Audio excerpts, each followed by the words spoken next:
WATP. WATP. Shut the fuck up, asswipe, and suck my cock. You know what? I miss penis. I'm the one who should apologize.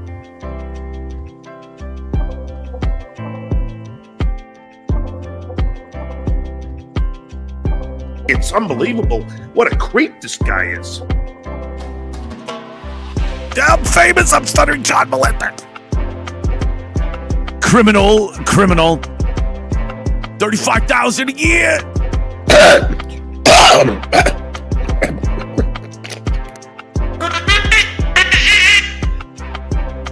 Do you think that ugly people should have children? Did she have fun on my show? I like shitty beer. In my defense on this, might have to kick some ass on some people. I mean, Major, I just know my car's not that clean. I didn't know what a sick, twisted fuck he was. Jeez, if I would have known, I would never have fucking, said, yeah, have him on. Did we go to a drive-thru after that? Boom. You gotta love Vinnie Carlino.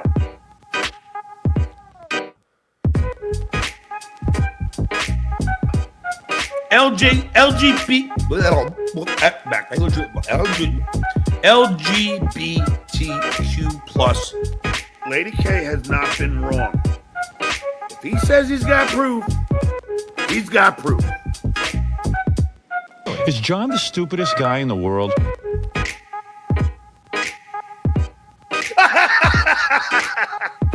That's me laughing at you fucking losers. I don't lie. I don't like to lie. I love a parade.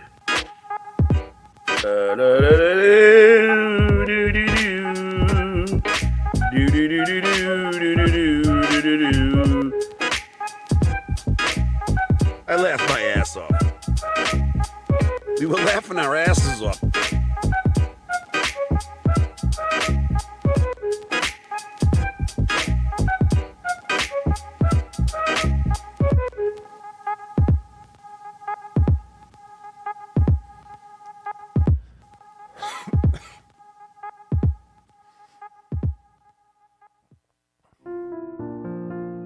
Dabble Point.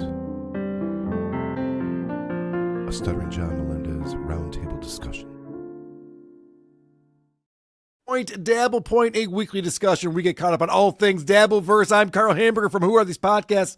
And joining me this week from the Uncle Rico Show on the Shuli Network, it's Shuli Agar. How we doing, Carl? My tits are out too, but they're down low, so you can't see them. Yeah, it's fine. No one's complaining about your angle on this one. Also, joining us from WATP, once over with Kaylee, and Lucy does Dabbleverse. Lucy Tightbox is here. Well, hello. Thank you so much for having me and the girls. Yes, we appreciate all three of you coming to the show today. We might have other guests coming on later. I'll tease that. We'll see who shows up, but I want to tell you what we're going to be talking about today. We want to talk about the latest with Stuttering John's convention. You know, he's on the circuit right now. He's going around and taking all the photos and shaking all the hands. I want to get into that. SteelToe having some issues with the talent that he hired to perform at his comedy show at his 11th anniversary. Seems like Geno and Keanu are raising their rates on him. Oh, no. So we'll talk about that. Looks like they turned on him financially. Uh-oh. Opie streams without the slightest inkling of what to talk about. He goes live and literally talks to the clouds. That's the move, man. That's the move. Too much prep, I think, in all these shows. That's definitely what the problem is. Yeah, people are too interesting. They have too much to talk about, too much going on in their lives. And then if we do have time, I might get into this Joey C versus JBX nonsense. You followed any of that, Lucy? Oh, my God, no. Okay, good. It's good that you're saving that for last. Yeah, well, we'll see. We'll see if we want to get into it because Frog actually sent me over an interesting clip of what Joey C was been talking about most recently. There was a lot of accusations of doxing, and then there's lots of talk about private property It's amazing. It's just I see Lucy falling asleep as Now there's talk. Well, now there's talk of possible works, and what's ironic is nobody in this scenario is working, actually working. Right. So before we get into all of that, I want to let you know we have a big announcement today. This is brand new. I'm announcing it right here, right now.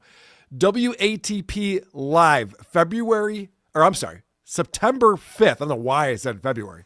Way to fuck it up, dude. Friday, this is my first time doing this, obviously. Friday, September 5th, we're going to be part of Chrissy Mayer's Content House at the Villa Roma Resort in the Catskills in New York State. And we're going to be joined by Adam Bush and Anthony Cumia will be on the show. So we're going to have WATP Live. You can go to WATPlive.com in order to get your tickets for that. That is September 5th. And if you want, you can also, there's a promo code on that page. You can hang with us for the entire time that we're there, September 3rd through the 7th. They'll be doing a bunch of other comedy shows. Dave Landau is going to be down there to do a stand-up show. The great Geno and Keanu, as we were just talking about, along with Anthony and Chrissy doing a comedy show and other podcasts and things going on. So if you want to get the whole package, come on down. Tickets are sold separately, so you got to go to WATPlive.com to get your ticket. And with those list of names, can I just throw this out? Cards subject to change. You never know what's going to happen by the time September rolls around with this guest list. Yeah, Chrissy's pretty good friends with these people, so I think we'll be all right. You're right. What do I know, man? Everybody's solid and tight in this Dabbleverse. You're right, dude. Nothing ever changes overnight. No, definitely not. It's all going to be good. All right. So also you can support the show and participate in the show. You can go to supertip.gg/WATP. And when you go there, I'll show you what that looks like. You can do something like this. I'm glad for Carl's dad that he's away from his loser son. I made him famous by tweeting about him. Just like I made Jeff the drunk famous by answering a phone. AI John is a lot more intelligent than John. Actually makes points. Yeah, seems to get it a little bit. I wanted to show Dabblers Anonymous some fun artwork has been coming in from Specific T 6072. Drunk in a box. So good. That's great. I would play with that. Well, are you looking at your down low? I mean, are you talking about the toy or something? Jingles walk in the room? What happened there? Well, here's another fun one from the same creator. Barrel of Drunkies. That's good. Specific T's put that one together. You could almost do that with Aaron, with how orange his mugshot was. Oh too. my gosh! It would need a different name, but didn't it look red? It's not. It was a dark orange. It's an interesting color. What was going on there? I still don't understand. Embarrassment? Yeah, I mean a little bit. I could see that. I still don't understand why he looked the way he did. I guess he wasn't ready to get his photo taken that day. He wasn't expecting that to happen. On a drunky note, there was a tweet from him about yet another possible lawsuit coming soon, I think. This was this past week. So you're talking about Aaron or you're talking about No, I'm talking about John, yeah. Okay. The lawsuit king. John's threatening a lawsuit, is he? I wonder if that would involve you and me, surely. Well, I don't know. Defamation, that's what it was. He said new defamation suit coming soon, and then he deleted it, of course. Ugh, what an idiot. Yeah. So he's trying to intimidate people and scare people like he always does, because that's what he does. All right, this is a great post on here from Fafa Flui. Fafa Flohi. Flohi. This is a fancy sign for a huge celebrity, and there's a lot in this image that I want to look at. So this was whatever con John was at this past weekend. Do you know what this is, Shuli? Just holding on to your hair con? I don't know. I don't know either. This wasn't the one in Chicago, right? I don't know. Is it? There's one that it's called, like, I think the National or something, and he's going out to Chicago, but I don't think it's this one. But he's got more convention dates than stand-up dates. He does, yes. This seems to be whoever is booking him. This seems to Right. be a lot easier to get him booked into things. Imagine it's easier for him to bring all this junk than to send a tape to a booker. So you see the sign back here. It's just 8.5 by 11 printer paper. Stuttering John Melendez 1 for some reason. It's like There's you know an when you save a document and then you the second you make a copy of it and it adds the 1. I feel like that's how that. I one feel like goes. I feel like this was just like copied and pasted from something else because the person has no idea who Stuttering John Melendez is. Or just It goes up to Putting it on 18. there. He saved it 18 times. You just didn't know where it was. John's hair is getting so thin.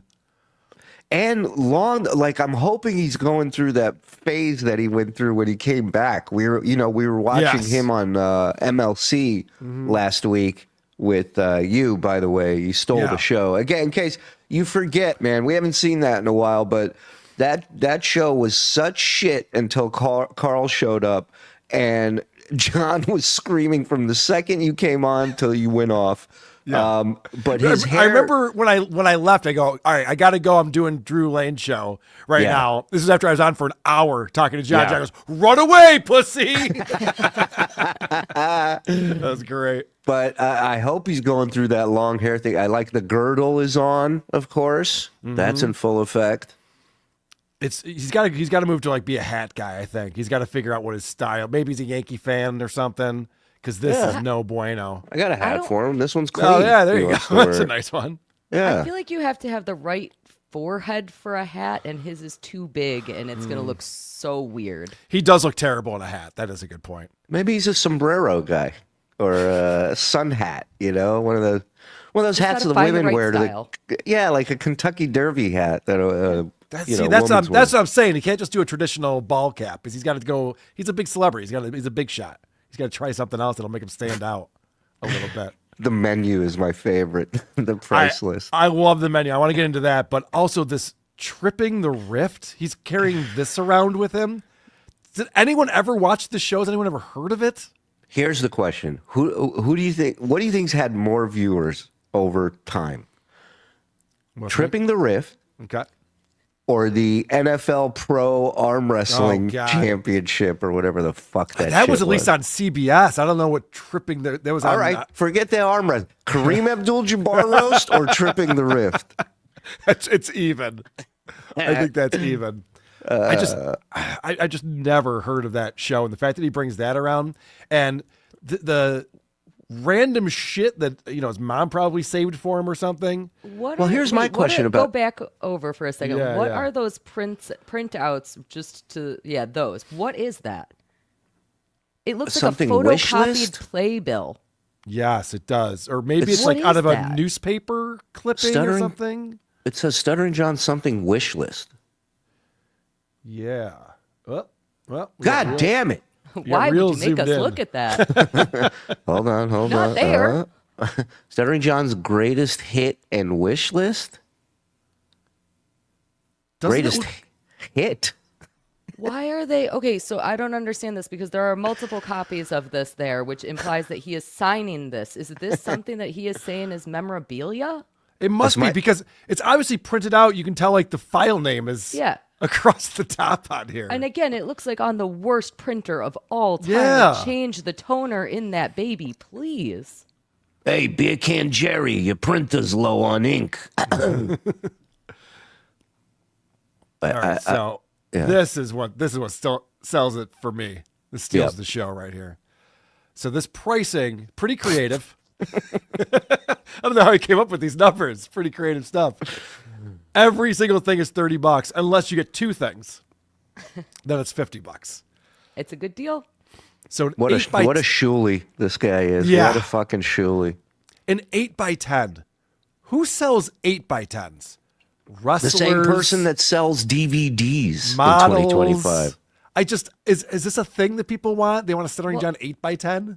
Again, I don't understand. Was that wish list thing one of the 8x10 options? Right, Because that's it's a good by the question. other 8x10s. Maybe he throws Might it be in. Maybe if he gets enough people at the booth, they do a table read, and that's why he's got copies of it. Oh, you know? right. So photo selfie, your camera. He charges $30 to stand next to him. for 5 seconds. Yeah. Free smells. Who the fuck would do that? Hey, All right. you're not gonna smell this anywhere else. Pay up. Get over here. Hey, look who's joining us from the Blatcast. And who are these broadcasters on this very channel? Christian Blatt is here. What's up, Christian? Ooh. Hello. Good to see everyone. Welcome, my friend. I'm already budgeting my buy of Stuttering John merchandise. All these $30. It's so hard to pick. I'm gonna probably do the combo. I think, guys. Okay. I got to ask, how does memorabilia, posters, comma, DVDs, comma, etc., how is that $30? Do you get a couple posters and some DVDs and other stuff too? Or is that like each of those things is $30?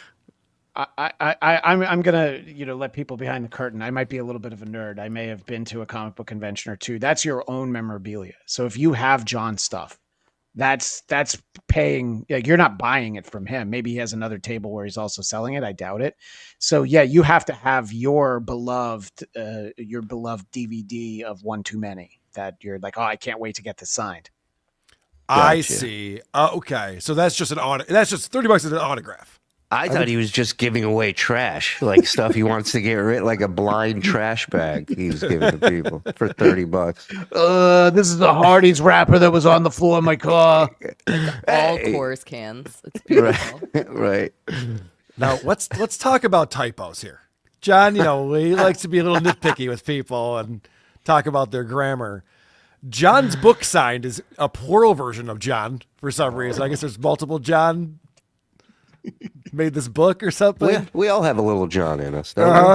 And then underneath that, he gets it correct. Yeah. John's, but then the CDs is possessive as well. And CDs would not have the apostrophe there. Yeah, it would just be the lowercase L.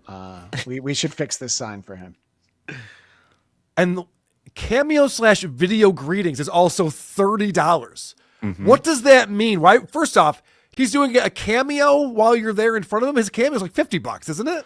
Right. It's just him sitting across from you going, I'm waiting for the email to come in. It isn't it hasn't come in yet. Yep. So what is he charging right now on Cameo? Because I feel like it was more than $30. It's $100, isn't it? I think it's $100 right now. Whatever it is, too much. Yeah. I think that what this means is if you want me to like say hi to your friend, like you can video chat your friend and say hello for $30. That's got to be what this is, right? Right? Well, I think it's not a name brand Cameo. He's going to make a video for you, but he's not going to go through Cameo because he gets to keep all this money. Of course. Yeah. Which is why it's weird that he has that on there. People don't know what a video greeting is. They know what a Cameo is called. How is that the same price as standing next to him for 5 seconds and getting your photo taken? I mean, doesn't make any sense. I'd love to ask him how he came up with this pricing. This is all wrong. And this yet again highlights what a moron John is. And if he really wanted to make money, then that list should be, you want me to threaten punch me in the testicles. You want me to threaten a coworker? $30. Yes. You want me to call somebody's parents who bothers you? $30. All this stuff. You want to chug a beer with me? $60. I'll shove my fingers in my mouth and suck whatever is underneath the nails out of it for $40. Yeah. I'll follow through with a lawsuit for $10,000. Easy. Right. Want to have an insured drinking contest? Let's go. $30. For $100, I'll dead name my kid. On video. Yeah. Watch me tune my guitar, $30. People would pay for that. Now, I want to show you what real celebrities who do these types of things, Carl, what they charge. Sorry, that was unfortunate. This is Mark Hamill, a.k.a. Luke Skywalker. And an 8x10 photo of him is $400. Okay. Which makes a little bit more sense. Premium $500 and then bulky $700. What does that mean, Christian, since you're an expert on this? Yeah, I think it means that if seeing Mark Hamill makes you get bulky in your pants, he's going to look the other way. No, it means that if it's like for a musician, it would be like, can you sign a drum head or a guitar? So for Luke Skywalker, it's probably like, okay, an action figure carrying case that looks like Luke Skywalker or the why land do I think speeder. Why do I think you just looked over at a carrying case that looks as you were saying that, you were scanning your room. The one I have looks like Darth Vader. I had the Darth Vader one and the C-3PO one. Yeah, because Carl, we You were cool nerds. kids. Yeah, we were pretty popular. Yeah. Oh my god, the most popular. So that's the most recent one John did. He's got another one coming up, and this cracks me up. I am so excited about Eternalcon. Yeah, this Like one's the Satan wackiest. worshippers have a convention. What the fuck? So I mean, it's literally like glory days, right? Is that the whole Right. point of like Eternalcon? Like, Right. as long as people still remember you, you'll eternally be coming to this convention. The Yeah. slogan is literally "We are back." Right. Right. Where did they go? That's the real question. You know what the odds are of you driving one of your celebrity idols back to their hotel after this convention? It's pretty high. pretty fucking high, dude. It's pretty high. They're just sitting there waiting for an Uber. You're like, dude, you just want to ride? Just hop in with me. It's Yeah. I feel like my buddy Nick Greystone from the Primal Scream podcast, he's just going to go there with a full tank of gas ready to drive anybody because it's gonna be a good guest for his podcast. So this is a. Go ahead, Lucy. I was just going to say, I looked this one up a while ago. Are there any other names that we would recognize that are on this one? We're gonna go Okay. into that. Yeah. Oh, it's thank it's God. actually Okay. there's actually quite a theme that John does not fit into yet again on this one. It's talented people. Go ahead, Carl. This is so stupid. It doesn't know what it is. It's the pop culture, the Long Island's largest pop culture event. And there's like a superhero flying on there, and it says, "This is my favorite event. The force is strong with them." Darth Vader. Pretty sure he never said that. I know. Again, I've seen all the movie. I don't think he said that even once. Consult your Wookiee. So there I'm more are of an Ewok guy, Kaylee. there's celebrities, there's Artist Alley, there's panel discussions, there's vendor rooms, there's kids events, gaming, cosplay. Where the fuck does John fit into any It's all, of this? it's like it's all over the fucking place though. There's like there's a whole thing for like But that's the thing, Carl. They've covered so much area, and yet John still has no place in this. All right, so let's talk about the celebrity guests. So it starts off with 3 different Mighty Morphine Power Rangers. Oh, Jesus Christ. All right. Those are our favorite. Whatever Power Rangers Wild Force. That's the one that everybody talks about. All the kids love the Wild Force. And then you got our buddy Michael Papa John. What the fuck with this guy? How is this guy in everything that John does? They have the same agent or something? You remember him from Spider-Man, Terminator Salvation, and whichever Jurassic World movie that is, don't you, Carl? No, Well, but I like that Carl- they have photos of him in that movie to remind me because I would not have known. You know John. John's a clinger, man. Once you give him a little bit of love, that's it. He's up your ass. I guarantee you he grilled this Michael Papa John. What other convention you do? As soon as he found out, Yep. he started booking the same conventions, which is, correct me if I'm wrong, but these people, the majority of them are paying to be there. There's a rental fee on that spot. And then not like bigger names, but like, Yeah, you're that a type- vendor at these events. You are a vendor at these events. So you are renting your vendor space. That is correct. yeah. I just want to go to the table that has Catherine Narducci's old nose. That's the table I want. So, all right. So this is where we start with a specific theme for this event. So you have this woman who played the chef's wife in Sopranos. I mean, we've all Okay, seen her. you're but pretending you don't remember her. Come on. I Carl. remember her. I'm just saying she didn't have a huge role on that show. And that's the first one they show. And then they actually have the chef from The Sopranos. Artie Bucco. Yep. And then you have the FBI FBI agent. Yeah. And I guess he was also on Disney Enchanted and Blacklist, although I don't know why that matters because it seems like there's a theme here with more Sopranos guys. I mean, this is. They Except travel in packs. Foot soldiers are Sorry, here. If there was no name on that picture on the left, I would have sworn it was Adam Bush. So I was just saying, you say Adam Ferrara. Either one. And then we have more Sopranos, and then there's Stuttering John. Last and least on this page is John Melendez. You know how that this is a low rent event. Jackie's not there. It's at Hofstra. It's not going to be a long drive. And Jackie's like, no, this isn't worth my time. Yeah, that's a good point. Although I don't think Jackie would do anything where John was in the same room as him. Actually, that's a good point. Yeah. It's also a good barometer of like who's doing well in the Sopranos cast and who's not. Like you don't see Steve Sharippa and Michael Imperioli in this fucking thing. They're and for the most part, everybody else is doing their own thing. These are when Howard dies, there's going to be no difference. You're going to be Zolar, and there's going to be all these people. Yeah. I'll be there. I don't give a shit. Let's go. This is Vito, right? Joey G. Yeah. Oh, the gay guy? One of the greatest episodes of Howard ever when he was in Vegas, Artie getting just blackout drunk and just screaming the F slurs all over the Hard Rock at this guy, at Joey G, when he saw. And it's like, They were underground of the hotel. They weren't even in the hotel. It's like just employees and Howard TV's. And Hardy just called him the F word over. And the guy just stopped smiling at one point. He's like, all right, is this like not a bit? What's going on here? What's going on? Just played a character on a TV show, guy. Okay, give me a break. But it's interesting they don't show him in the gay bar like that. These are both like the same photo of him from Sopranos. Yeah. Right. Show him when he's all made up. Yeah. I want the picture when he's in the car with the guy. By the way, do you think his price list like John's? There's an extra line that if for an extra $50, he'll actually sign the F slur there. You have to actually pay it, but he's like he'll sign it, the F slur in quotes. Yeah, Johnny Cakes. I would make that deal. All right, I want to quickly show some people who are supporting the show, and we appreciate that through supertip.gg/WATP. Since you guys just laughed at my demand letter, can you guys send me a case of beer and Ready Whip, and I'll call it quid? I forgot when he was calling everything quid. That was quite the era.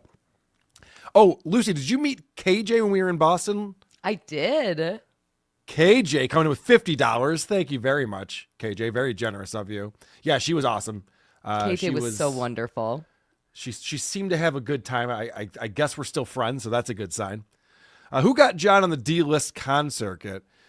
We know he doesn't do any work, so who planned this for him? I think what Shuli said is probably exactly what it is. He's riding the coattails of someone else who actually has management or an agent booking this stuff. Yeah, it seems like a Beer Can Jerry Productions, It's kind of like there was a strategy that Burger King had. McDonald's would do all this market research and figure out where to put locations of McDonald's, and Burger King would just go, oh, wherever McDonald's sets up, we'll just put a store over there. Right. But he needs strategy. He needs a money man. He needs a sugar daddy to help, lock down these spots for $400, sometimes $500 at a weekend. Right. So he needs somebody to front that kind of cash. I'm disappointed we're not getting more like boots on the ground reports. I think people are moving on, man. I think people are just like, we go back, like we'll do this day, 1 year ago, and we'll play an episode. And we all, the chat and us, we're all sitting here, and at one point it all hits us. We're like, how did we do this every day? How did we watch this shit? He is awful. Yeah. Well, I'm going to play a video in a little bit from 2008, which it's incredible the transformation that he's made. I've never seen anything like that from a person over such a short amount of time. Dave Daffler coming in. A squirrel tried to burn me with a magnifying glass this morning. Do I need larger furniture? Thank you very much for that. Oh, our boy Brian Johnson. Tell him Steve Dave is here. Alanyid said Vinder, which means I'm not talent or a guest. I rented a table. No green room for me. That is true. We didn't point that out. When the photo he's wearing, I don't even think it was a lanyard. I think it was just like a sticker, right? Yeah. No, I think it was a lanyard. It's a lanyard. Yeah. And listen, by those terms, I was on radio before Howard. There was an AM station in Vegas. I used to pay $150 a month to do a show there. So right. Yeah. Destriga coming in. I'm sorry for your loss, Mr. Hamburger. Hey Carl, if you need a shoulder to cry on, it's in my art dungeon. Don't worry about the black guy tied to the kiln. He's there for our comfort. Yo, my knickers. Thank you for getting to that altercation I was in with that other idiot. This is the best show to examine how dumb it was. Where's my wife's voice? Is there a way to make the image of Lucy bigger than all of you? Can't get enough of Tight Box. There is actually. Perfect. Yay. Very good. I don't even have to Tukey. look at you guys anymore. That's a good suggestion. I'm not complaining. We can switch that.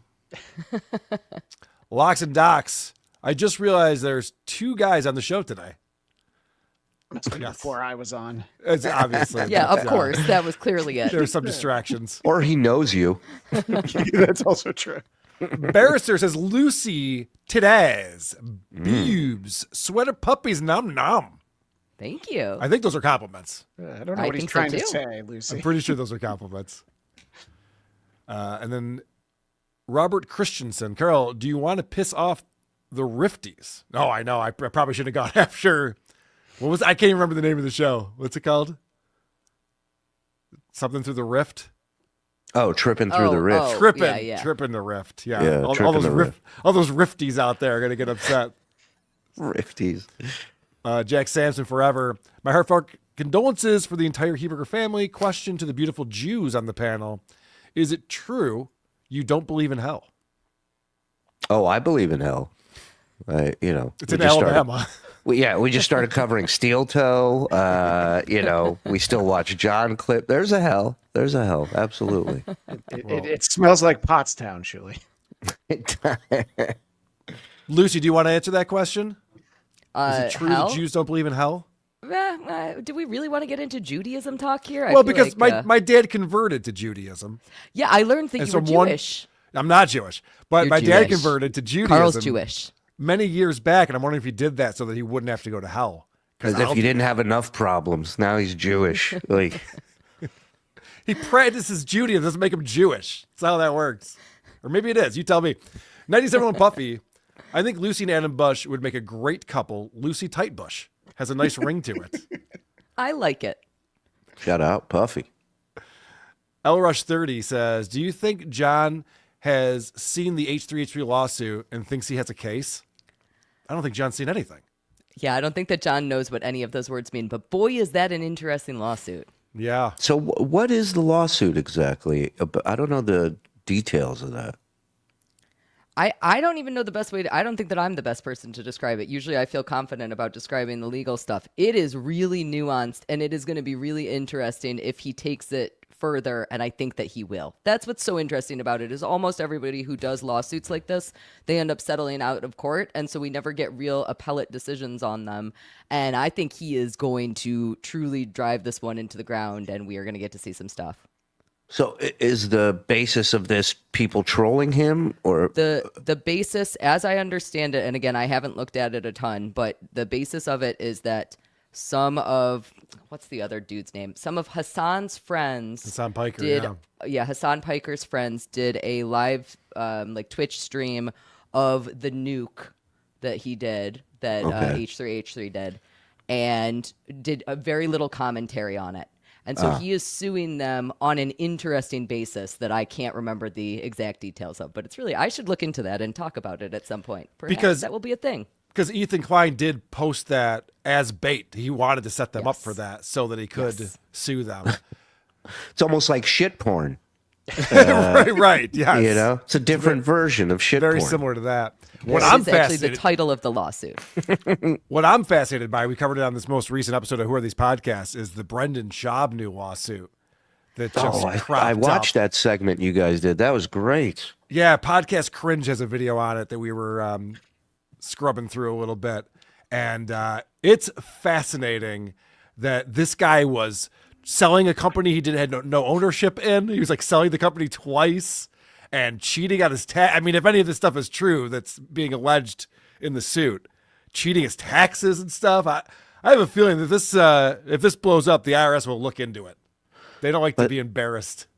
The thing I enjoyed is when you guys went over the text messages that the guy released between him and Brendan. And Brendan's like, I hate these trolls, man. They keep me up at night. He's like, you got to help me. You got to help me. Yeah. He also said, so he's texting with the guy who has nothing to do with comedy. He's like, you got to help me.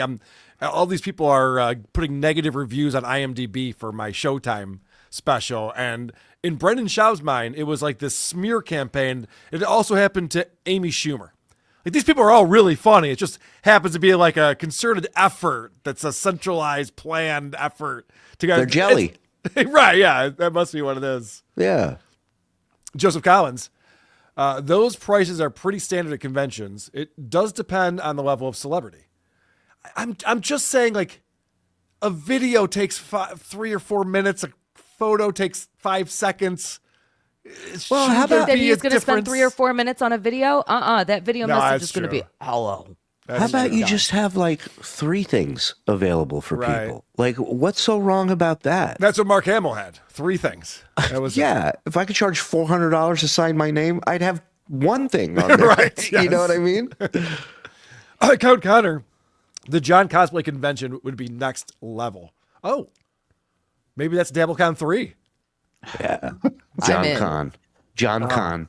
Just think of all the eras you could do of John. I mean, the cosplay would be really next level. I would go for the Dutch boy haircut with the full beard, but that's just my personal favorite.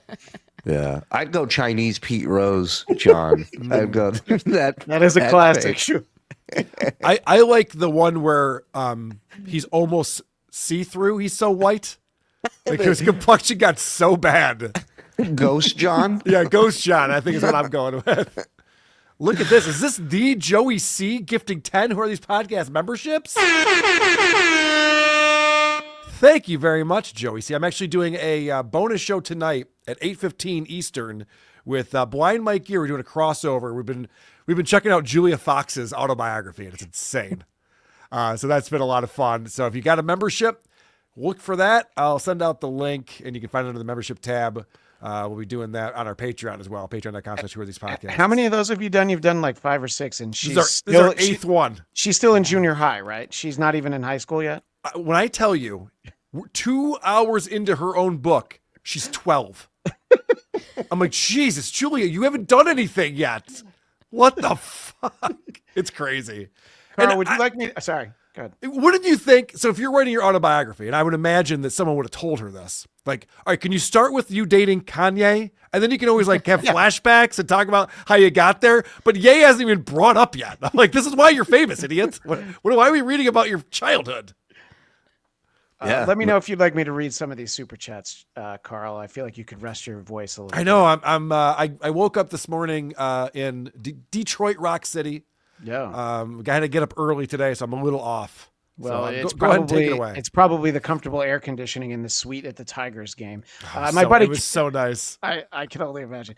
Count Eric Connor, my friend, John's agent reps Gary Glitter and Steve Grillo. One of those will make you money. And Count Connor again, Jackie's Jetty will be there at Eternalcon. Oh boy. Edward Krejci 9184. Why is John using a 20-year-old picture of himself? I mean, you know the answer to that, Edward. You've seen what he looks like now. Of course he's going to use a 20-year-old picture of himself. Yeah, I don't think Mark Hamill's using a picture from today. You know what I mean? That's a good point. Yeah. This photo, though, specifically, what era is that? Is that just getting kicked off the Tonight Show? That's John Amateur Magician John. Yeah, okay, that makes more sense. You want to see some sleight of hand? Scalzo Photo, thanks for the $9.99. Good idea alert. I live on Long Island, and both Morse and Zenhauser both live close to Long Island. One of them can show up with Shuli on FaceTime to surprise John. I think John would love that. That's a great idea, Scalzo. That's a great idea for a video message. $30. I owe him a visit. You know, he sent Hitman Dan to visit me when I was performing in Long Island, so I should at least return the favor by showing up on FaceTime to say hello. I think it's a great idea. Hellraiser 69. I'm late. Start over. Just for you, Hellraiser. We will. JFK Head Chunk. Sorry about your dad. At least John can't call him. That's true. Yes. He's no longer reachable. Now he's going to yell his name out during his show when he comes back. He's just going to randomly scream it. And Clay Dabbler will have his name on a T-shirt. Yeah. Justin rules ass. Bring back that stuttering piece of chit. Careful what you wish for. I kind of like where he is right now. I'm all right with that. Dick Butane, sorry for your loss, Carl. And Shuli sucks. Thank you, and you're right. Son of a bitch. Sados Reviews. Observe and report. I am working Eternalcon. You're working Eternalcon? I want a full report on my desk that Monday morning, sir. Yeah. Can you stand there with one of those clickers and just keep track of every time somebody buys something? I do need to shout out his avatar being bruised Chad's face. I do love Black Eye Chad. I want to know how many times John asks for something stupid, like, can you please separate out the M&M colors for me, but with like no bearing whatsoever because he's literally a vendor. That's right. You think his writer is ridiculous? No, I don't even think that I think he's smart enough to not have a rider, but I think he's stupid enough to think that anybody who is an employee there will do anything he asks him to do. Well, none of them will know who he is. No, but he'll ask. And I want to know how many beers he sneaks in there, too. Well, you know with the M&Ms, he would just ask them to take out all the brown ones. Yeah. Sados, make sure you keep track how many times he orders a bucket of beers and someone tells him it's not available. It's a convention. You know, the only thing about that Chad Zumach photo right there, I never got closure on that. Because, started with I was jumped by Kumia fans, and then it turned into I was calling some guy's wife ugly, and he punched me at the face. Sure. But why was he covered in grease? Yeah. He was covered in grease when he was doing it. And he's never explained that part. And Alex Stein, who's normally a very good journalist, did not follow up with these questions that I had. Yeah, I remember it was a food truck that was also a bar, and then somebody asked him what he ordered, and he goes, Chicken tacos. No. He goes, chicken something. No. What happened was he goes, chicken tacos, and then someone goes, I just looked at their menu. They don't have chicken tacos. He goes, chicken something. as if that was the thing. Like, you didn't know if you had tacos or a sandwich? Yeah. Such a liar. PCB Po 23. Shuli always ruins this show. Just do it, Carl. I told them in the strongest of words to just do it. You see, this is we just do it kind of show. That's right, Art Bell and Bubba. That is what we do around here. Just do it. Conquero, I bet John tried to get a free pick with Mark Hamill. Oh, yeah, absolutely. A different convention. They're not at the same convention. But I can see that, like, oh, I'm here. Luke, will you take a picture with me? Mark, I'm in your DMs. You never reply, Mark. Oh, we mentions him all the time because didn't Mark Hamill retweet when he did the prank call with Trump or something? So we tried to get Mark Hamill on his show after that. He at least liked it, but yeah, I think you're right. He might have retweeted it. And probably ever since then, he's been chasing that Mark Hamill high, just like all of us. I remember Grillo telling me once that John put him up to tagging Mark Hamill in a tweet on John's birthday to try to get him to tweet John on his birthday. Grillo got him to do that, huh? That was his brilliant idea. Yeah. The only person I'm disappointed in that story is Grillo, surely. Anybody should have known better. Mistress Meg, don't celebrities have to pay to be at the cons? If yes, need to recoup the costs. If not, they suck. No, I think Adam Bush explained that on one of these, that he understands that that's kind of the way it works. And you more than make up for it when you sell so many $30 bulky items. Yeah. Well, Adam does. But, not John. Not John. Right. Yeah, the proverbial you. Yeah. When one sells it. Barnes and Noobs, one of my favorites from Dabblers Anonymous, posted this just recently. I think we've looked at this before, but it's been a little while. John was being interviewed on CW11 News. This is a morning news channel, and he's promoting One Too Many. His fantastic morning movie. news, John, is another favorite of mine. Yep. Yeah, this is always great, especially because the movie he's promoting is so inappropriate for this show. It's great. I wonder who he's gonna, I was just going to say, I wonder who he's going to flirt with on that still photo you have. I have a hunch that I know who it's going to be. From The Tonight Show, John Melendez is here. 3, come on back. Hey, John. He's worked alongside two of the biggest names in showbiz, making his way from radio to TV and now film in One Too Many. Take a look. Thomas, don't you see? You create these problems. What do you mean? Well, this one farts. This one has 9 fingers, and this one has a funny looking. It's not that. I just need to find a woman that allow other women to bed with us. That, Derek, is my idea of the perfect woman. That's an insane clip. for a morning news show, that is an insane clip to bring to this, because you watch it and you go, what the fuck are they talking about? 9 fingers? What was the first thing he said was the problem? The misshapen hoo-ha. Well, no, there was the that was the last. Yeah, that was the punchline. Yeah, sorry. Carl, what clip would you have brought? I think the devil on the shoulder bit was pretty good. Oh yeah, that would have been more appropriate than this for morning. But the way that it's the context is, you don't even understand what they're talking what the movie about. is about. Yeah, until he says, "I want a girl who will let me sleep with other girls." It's like that's not how therapy works. Has John ever been in therapy? This is not what a conversation would be like. Do you remember, Carl, when you and I reviewed this movie, we looked at the books that are on the wall there. All those books are law books. There's not a single that's and Jim J. Bullock gets one of the books off the shelf and starts flipping through it at one point too, which is just beautiful. I love therapists that. do. Yeah, I just love that. I picture somebody just waking up, kind of sipping that coffee and going, why is this gay therapist trying to get this guy into a threesome? What the fuck's going on here? What's the weather for today? All right, now when they come back from this clip, watch what John does. He always needs praise. And we are very happy to have John Melendez here. Good What morning. a performance! It is an Oscar-winning performance. What a performance. What a hairpiece. I know. This is a weird style that he was going through right here. He looks like a slow. It looks like a Little League helmet with hair on it. He looks like he could own the Raiders. Yeah. It's not a good look. It looks like an 8 is Enough reunion. And Adam Rich just walked in the door. The same haircut. It's got to be really rough for to have to try to live that fantasy. Let me tell it's you. like a big sacrifice. Yeah, it was a lot of research to make that. Let me tell Really? you. And your yeah. wife was okay with you doing that? Oh yeah, as long as I gave her part in the film. Okay, yeah. She was fine. That's great. That's great. Yeah, she's a whore. She doesn't give a fuck. Yep, exactly. Yeah. Oh yeah, I embarrassed the shit out of her, but I gave her a cameo, so it's fine. Oh, you have a very understanding wife. Oh yeah. So okay, do you want to say, is that really what is every guy?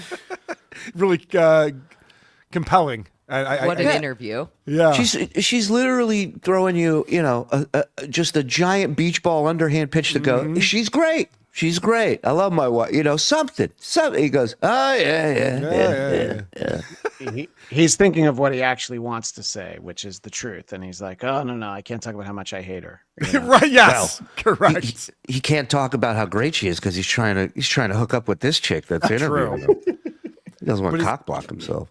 But like his character plays a guy who tries to sleep with 2 women at once, but Yeah. in reality he's sleeping with no women at once. Correct. In this wedding, in this marriage, as we found out that the sex completely dried up. So maybe that's what he's thinking about here. Yeah, she was fine. Wow, you have a very understanding wife. Oh yeah. So okay, do you want to say, is that really what is every guy's fantasy besides the obvious? I think that's every That's guy's it, feeling. hands down. Yeah. You think that would be a unanimous thing? Yeah. To poll people. That, and then kids in the family. I wish you have. So Okay. The interviewer, I don't know where he was supposed to go with that. I'll give John a little bit of credit to find some kind of angle. It's just like, what do you think every guy's fantasy is? My head was going into all sorts of inappropriate things for morning television. Yeah. Like why are you asking me this? To have pubic hair in high school so they can play football. Now that would have been the answer right there. Right. like this is. I got 3 kids. That's amazing. So now you've made the move. You're working obviously with Leno at the Tonight Show. So Yeah. what's it like? Going from New York City to La La Land. Well, truthfully, I miss the pizza and Italian food. Out in New York is the best. Yeah, that's true. LA is ketchup on toast. It's awful. You know what I mean? Yeah. I'm and sure they have you know. like New York pizza places, but it doesn't compare, right? Yeah, and here, like people, at least in Manhattan, when I'm looking around, there's not as much plastic surgery. That's true. These are answers you could give if you've never been to LA in your life. This is what you would say. Oh yeah, no, East Coast. People are a little more real. The food's good. Cool. Yeah, Good stuff. It's the hackiest of hack takes. Yeah. What he should have across the said board. is, "Oh, the difference is I make 4 times as much money here." Right. That's really the main difference. In that Tonight Show clip they were playing, you noticed Jay was dunking him in a bathtub full of water. Do you think that there was a moment where Jay thought, like, you know what, I've saved enough money for Mavis. Let me just push him all the way under and not let go. It'll be worth it. Yeah, there's probably an outtake or two. Where his arms That's what stop I moving. think. I just picture Jay going, that one didn't feel great. Can we do another we one? gotta do it again. And just over and over again. Oh, so like that's a whole movie unto itself, I'm sure. For It's you. like to observe my all wife that. was taking the kids to. I'm stuttering. Okay, so My wife okay, was taking the kids to school on. Look at this outfit. They talk about. Thank you for saying something. They talk about Anthony Cumia being Tony Two Shirts over here. This is a weird combination that he's got going on. I can't wait to see this at John Con. Somebody showing up with this look. Yeah. When was this ever in style? Like the short sleeve button up, completely unbuttoned with a T-shirt underneath it? Oh my God, we got to have a red carpet so we can ask you, who are you wearing tonight? I'm CW11, John. Wow. You look great. If I had to guess, whatever he showed up wearing, they were like, you can't, because it had like a brand name on a shirt or something. So this is probably like their wardrobe. And he probably tried to keep it afterwards, but he had to get. They probably didn't want it. The guy's like, yeah, that's fine. Sure, Take it. I do feel like we've seen at least one set of headshots where he was wearing pretty much this outfit. But how can he never get a collar right? Why is it he's going on to television? Look in the mirror for a second. You're about to be on TV and get your collar correct. The other question, though, is how bad does he smell that nobody else fixes it for him as Right. he's about to walk out? Like, how is there not like just somebody going, oh, let me just get that for you? There's a whole crew of people who do that, and they're all just like, whatever. Some jobs just don't pay enough. Yes. You know? Taking the kids to. I'm stuttering. Okay, so My wife was okay. taking the kids to school on the first day, and she's, and then she comes home and she goes, "That's." He's nervous. He knows he's bombing this. We've talked about this before. The reason why John ever stutters is because of nerves. That's why he did it in front of celebrities. Yeah. He was nervous to talk to a celebrity. And that's why he doesn't when he's talking to Richard Ojeda. No offense, Richard Ojeda, but he doesn't stutter when he talks. This is all nerves right here. Actually, the most he ever stuttered around Richard was when he was booked on Bill Maher. So Correct. he was stuttering like a maniac. Maybe you could plus one. I'll drive you there. Yep. Was taking the kids to. I'm stuttering. Okay, so My wife was okay. taking the kids to school on the first day, and she's, and then she comes home and she goes, "That's it. I'm not taking the kids anymore." I'm like, "What?" She goes, "Every mom is there in spandex, the fake boobs, the fake nose, the cleavage, everything's showing." I'm like, "I'll take them." Yeah, so obviously the transition's harder on her than it is on you. Nailed it, John. Kids, that was a joke, kids. Daddy's kidding. You really stuck that one. Yeah. Obviously, Yeah. right? So tell me about Leno, because I know he's announced that he's retiring. So, what's going to be next for you? Well, this is hilarious. This answer is amazing. I hear Leno's retiring and you're on his show. What's next for you? What's the plan? He's got a movie out. I think this is around the time he released his 3rd album. Mm-hmm. There's like so many things you can say. Like, oh my gosh, I'm in music. I got this movie. I'm planning on doing this or that. It's also like a bit of an infomercial for yourself, right? Yes. It's an opportunity for you to throw out there. Maybe somebody's watching in a field that you'd like to get into, and you throw it out and you go, "Man, I was thinking of voiceover, whatever." I'm really passionate about arm wrestling. I'd love to host a show about arm wrestling, and maybe love if to- basketball players are busting each other's balls, I can be part of that somehow. I'd love to drink a beer on a red carpet and then claim I wrote the whole thing, whatever that thing is. Thinking about getting some cats. It's going to be great. All right. Yeah, so what do you think he's going to say here? Lucy, have you seen this before?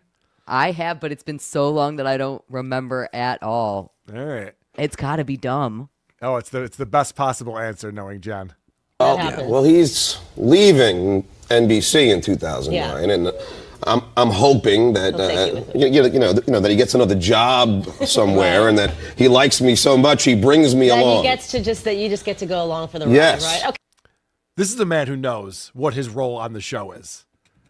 Because literally, if you worked on a show for this long, and he's 4 years in or whatever it is, you'd think you'd have like connections and ideas, and you'd be like, oh, I mean, I have this brilliant idea for a spinoff or another type of show. Because remember, he was going to take over Howard Stern's spot and host the Howard Stern show. He's the perfect choice for that. Was that before or after he was going to be Kumia's co-host? I don't remember. I the think that was timeline. before. Yeah, Before, okay. Yeah. So his answer to what are you going to do when Leno retires is, I sure hope Leno gets another job. I got nothing else. I think I'm just going to roam the earth. Which retirement of this was this the Conan one, or is this when he actually retired? Because for the Conan one, Leno goes away and John's not on the 10 o'clock show, but then he's back for the Tonight Show for some reason. Oh, I thought John did go on the 10 o'clock Well, show. yeah, but he didn't have him on camera. Oh, right. Right. Yeah, for sure. Yeah. Yes. So, this is the Conan. This is the Conan one. Yeah. John, so he's kind of right, is my point. Sorry. Sure. That's true. He did get another job, and he did bring John with him. That's true. So obviously, That's what I'm hoping. Okay, so when did you get the name Stuttering John? When did that name actually? Well, I stutter and my name is John. And what an asshole. How'd you get the name Stuttering John? What are you, fucking dense, lady? Yeah, that was Morning John's version of calling her a dumb bitch. Yes. Right there. But did it start as like a no. playground I'm only thing? busted. I was on the Stern Show, obviously, and that was it. I mean, I was first John the Stutterer, and then Stuttering John just kind of stopped. Yeah. I had a great time there, and that was like a heck of a. I can't believe he didn't drop his MC Stammer joke right there. Like, I've had other nicknames too. Like, could have gone through the whole list. It'd be great if like Gary the Retard was ever on the morning news. They go, so how'd you get the name Gary the Retard? I go, well, I had a great time there. Yeah. I had so much fun. A lot of fun. So set the record straight on that, because I know there have been, various reports about the circumstances in which you left, and what exactly is the status of your relationship with Howard Stern? I have not, I'm grateful for Howard giving me my start. I had a great time there. I'm proud of a lot of the stuff that I did, and I have no hard feelings. I'm sure that we'll see each other soon, and have a few drinks and everything else. I mean, I still talk to Artie and Gary and a lot of the guys over there. I don't have any hard feelings. Right, but you've. Yeah, I know. There's been things along the way, but listen, Wow, way to say nothing. It's interesting that wasn't it around this time that he decided to go on Adam Carolla's show and talk about how cheap Howard was and how it was ridiculous, what he paid him, and he's pissed at him about it. Yeah, I think the last time he talked to Gary and Artie was when they came out there to L.A. to do a comedy show, and he showed up. And I think after that is when they stopped communicating, everything went south, and he started talking shit on the podcast, and eventually Carolla, yeah. Yep. It's just morning talk shows are just not the place for that kind of conversation. He's obviously doing the right thing here. He knows what he's doing. But he's also not saying anything. So it's like, what happened when you left the Stern show? I mean, he could have said, well, Leno hired me away, and Leno and Stern have a rivalry, so Howard's kind of been playing that up. Something like, tell us something. He didn't tell us anything. He just, no, it's fine. I talked to so-and-so. You know that you're going to get asked that question when you go on the show. You know that question is coming. And the one thing he didn't stutter. Sorry. The one thing he didn't stutter on was when he said, I'm sure we'll get together and have a drink. Because I think he believed that. At this moment in time, he's like, me and Howard are still fine, because he hadn't badmouthed him on Carolla yet. Well, yeah, they did get back together again, but only because of the wives. Yeah. Yeah, and the other reason why he's not saying anything is because he's always the aggressor. So he can't sit there and say, it pisses me off, no, they don't talk to me anymore, he's changed, whatever. So he'll just sit there and go, I have no problems with him. I'm a good guy. I'm not trashing him every chance I get. Gonna happen. Eventually things can be patched up. Oh, definitely. Oh, yeah, I don't even think there's really, like, he always says he's not really that mad at me, and I'm not mad at He does? He always says Sure. that? Oh. Every show. Gives your Stuttering John update, Howard. I'm not that mad at him. All right, great. Thank you. him. I'm grateful to the guys. Right. So I had a great time there, and I miss a lot of the people on the show. You know what I mean? Well, I bet. I mean, you were with them for a long time. Oh, yeah. Yeah. Well, thank you so much for coming in. Well, that was quick. In New York. All right, wrap it up. Moving on. Wow. What a promotion for his movie. Wow. Again, what did you expect? Who you're going to sit through a second segment? What are you going to cook something? Like, what are you doing? You're right. It's a movie about a guy. It's a movie about a guy trying to pull off a fucking threesome. The fact that you're on is a gift. Mm-hmm. He was hoping she would ask, but did Howard ever give you a bad Christmas present? I mean, he was hoping to get to one of his tried and true bits. Yeah, it started getting sad. He's like, I miss everybody there. She's like, all right, well, listen, it's been great talking to you, John. Don't cry. You're right. Yes. He's like, maybe I made a bad decision. I don't know. Be patched up. Oh, definitely. Oh, yeah. I don't even think there's really, like, he always says he's not really that mad at me, and I'm not mad at him. Uh-oh. My internet just died? My internet's stuttering. You guys still hear me, right? We still hear you, yeah. Okay, well, that's good. Unfortunately, we lost the wrong thing. A couple of the chatters bust your balls show. You got to take it out on me. I'm fighting for my life here. I'm fighting for my life here, Carl. I wasn't the one who did that. At this hour. I've been trying to tell 7:50 people in the that. morning. Yes. And New York and coming on the thank show. you so much for having me. I'm stuttering today. But that's because I haven't slept. It was too many beers last night. It means you got a lot going on. There we go. Jesus Christ. There you go, right there. There's the second time he told the truth on this interview. Too many beers last night. I haven't slept. Now, look at this transformation. This is normal Stuttering John, the John that we all used to know. And you look at what he turned into. And I think Coors Light has a lot to do with it, but I want to take a little bit of credit. Can I take a little bit of credit for... Just a little. Yeah, for how John aged. It's not great. We definitely came in and mopped some shit up. I'll tell you that. Yeah, I mean, we definitely helped. It means you got a lot. Your brain is active, right? Well, yeah. Gee, well, at this hour. I've been trying to tell 7:50 people in the that. morning. Oh, she did the stutterers are actually smarter than the rest of us thing. Right. Your brain's so active. You have so many words that you can't get them out in time. Like, no. I think he interpreted it as her complimenting him on being able to drink and do well on the air. Yes. And he's like, I've been trying to tell people I'm not an alcoholic. I can do this. Will you call my son? Hold on. Let me call my son. Will you tell him that? Yes. Thank you. Thank you so much for amazing having wife me. in the back. She's a very. Oh my gosh. What is this still shot? First of all, the interviewer had to be the one to say that he had an amazing wife. Yeah, this looks like a Make-A-Wish kid who who just beat it every time they gave him a date. He beat it. Thank you. Thank you so much for having me. Amazing having wife me. in the back. She's a very. They had the camera set up for someone who's a normal size. His wife is there during the whole interview. Thank you. Thank you so much for having me. Amazing wife me. in the back. She's a very understanding, great wife. Beautiful. All right, his DVD One Too Many is in stores now. Thanks a lot, John. Thanks a lot. Up next on the morning news. Oh boy! I can't go to the theater and see that. I have to go to DVD in a store. All the best movies came out on standard def DVD first, Carl. Okay, that was a different time back then. Yeah, it was. I understand. Shuey, I know that you have an out at some point.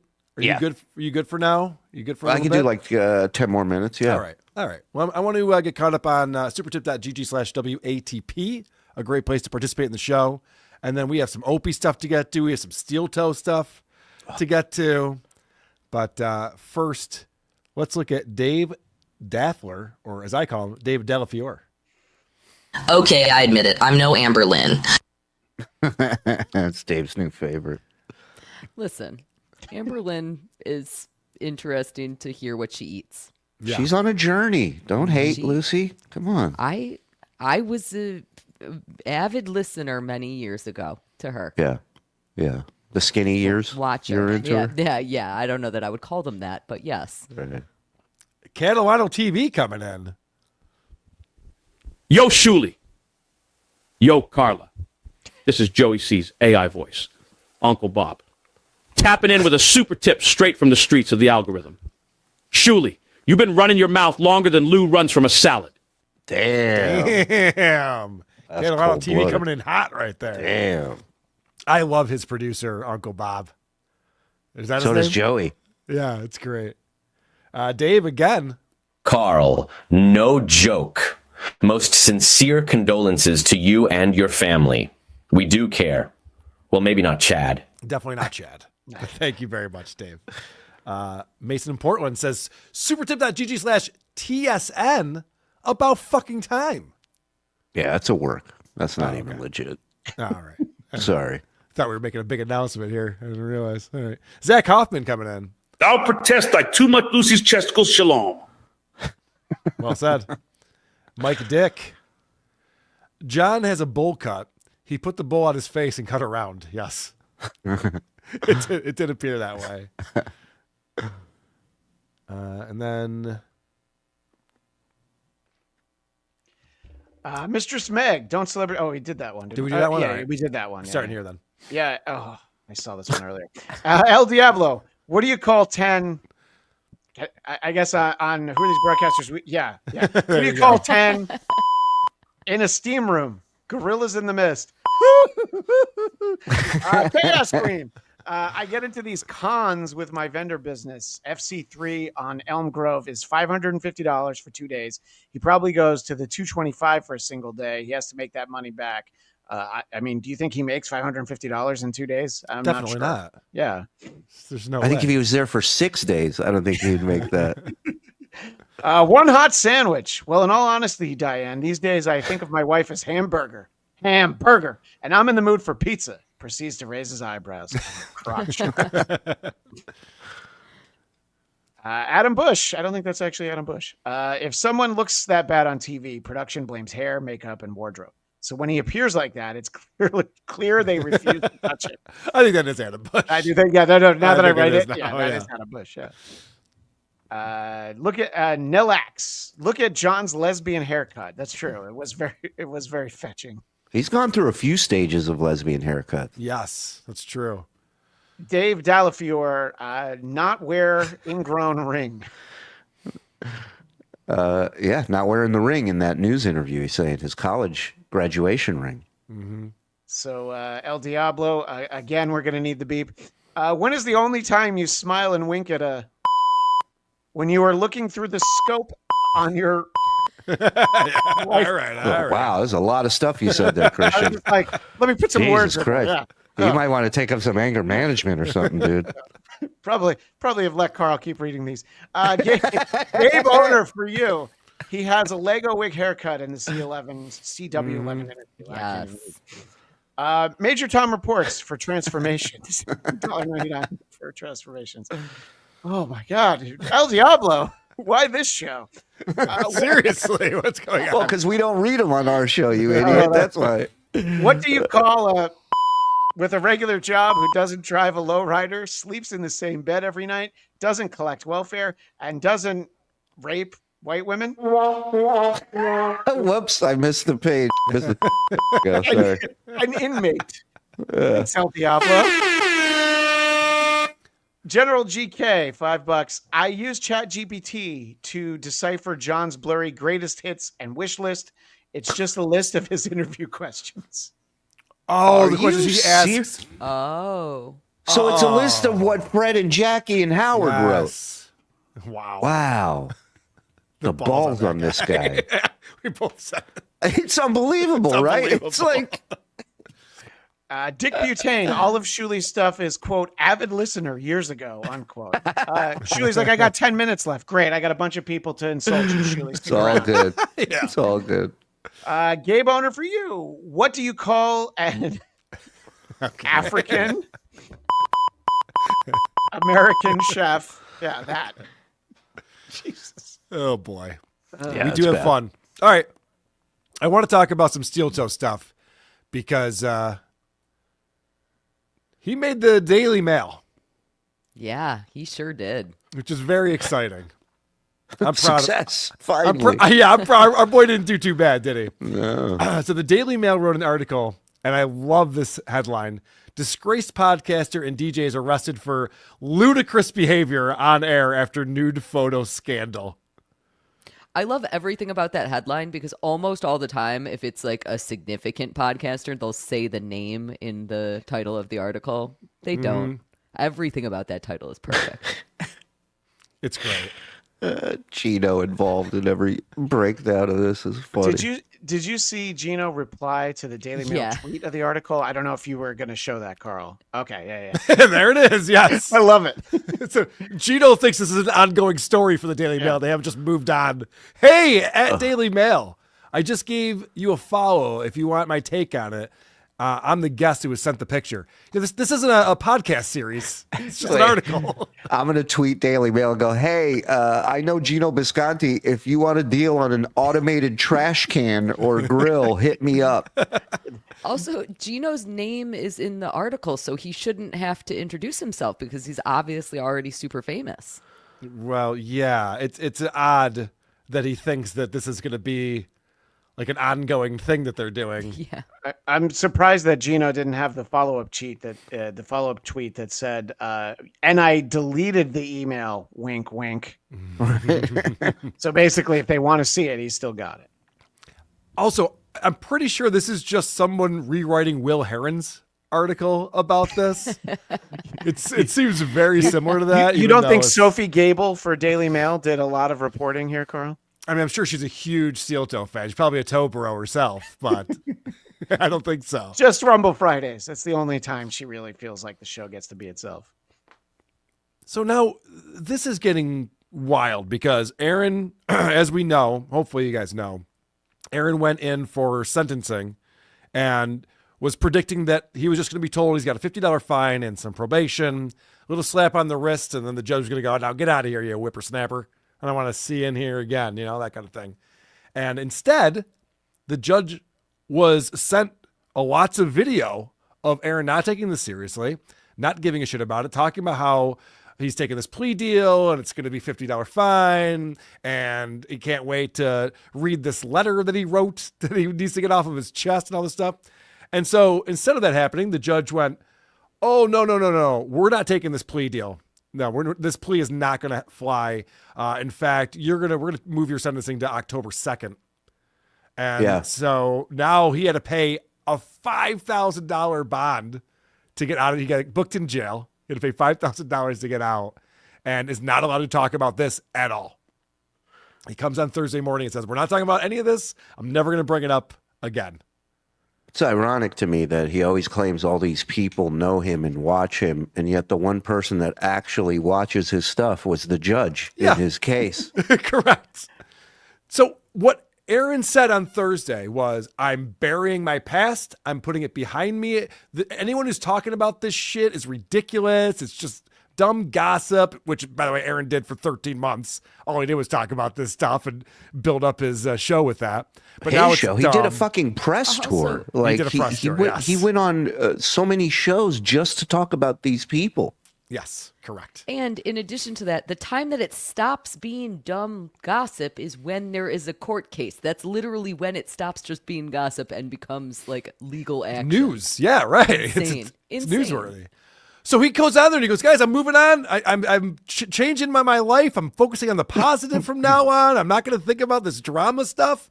And later that day, he's going after Nick Rekieta with a harassment restraining order. So much for camping with my family changed my life, huh? Right? Yeah, that's what I mean. I had this epiphany. I've realized the error of my ways. I don't need to get into this he calls it gay ops. He calls it lawfare. This is specifically what that is. This is what that is. There's nothing gayer than lawfare. Yeah. They're saying that over and over again. Well, so I guess Nick on a members only show just recently played a supercut of over 2 hours of Aaron talking shit about Nick over the past year. And it's rich for this guy to then be like, this guy's harassing me. You were antagonizing him when he couldn't talk. He had a felony charge looming, and you antagonized him nonstop every day on your show. And now he's like, this guy's being mean to me. I don't know what the fuck his problem is. Yeah, he'd have a better case of suing Nick for not responding enough to him. Yeah, based on in my opinion, yes. Yeah, like then you got a case.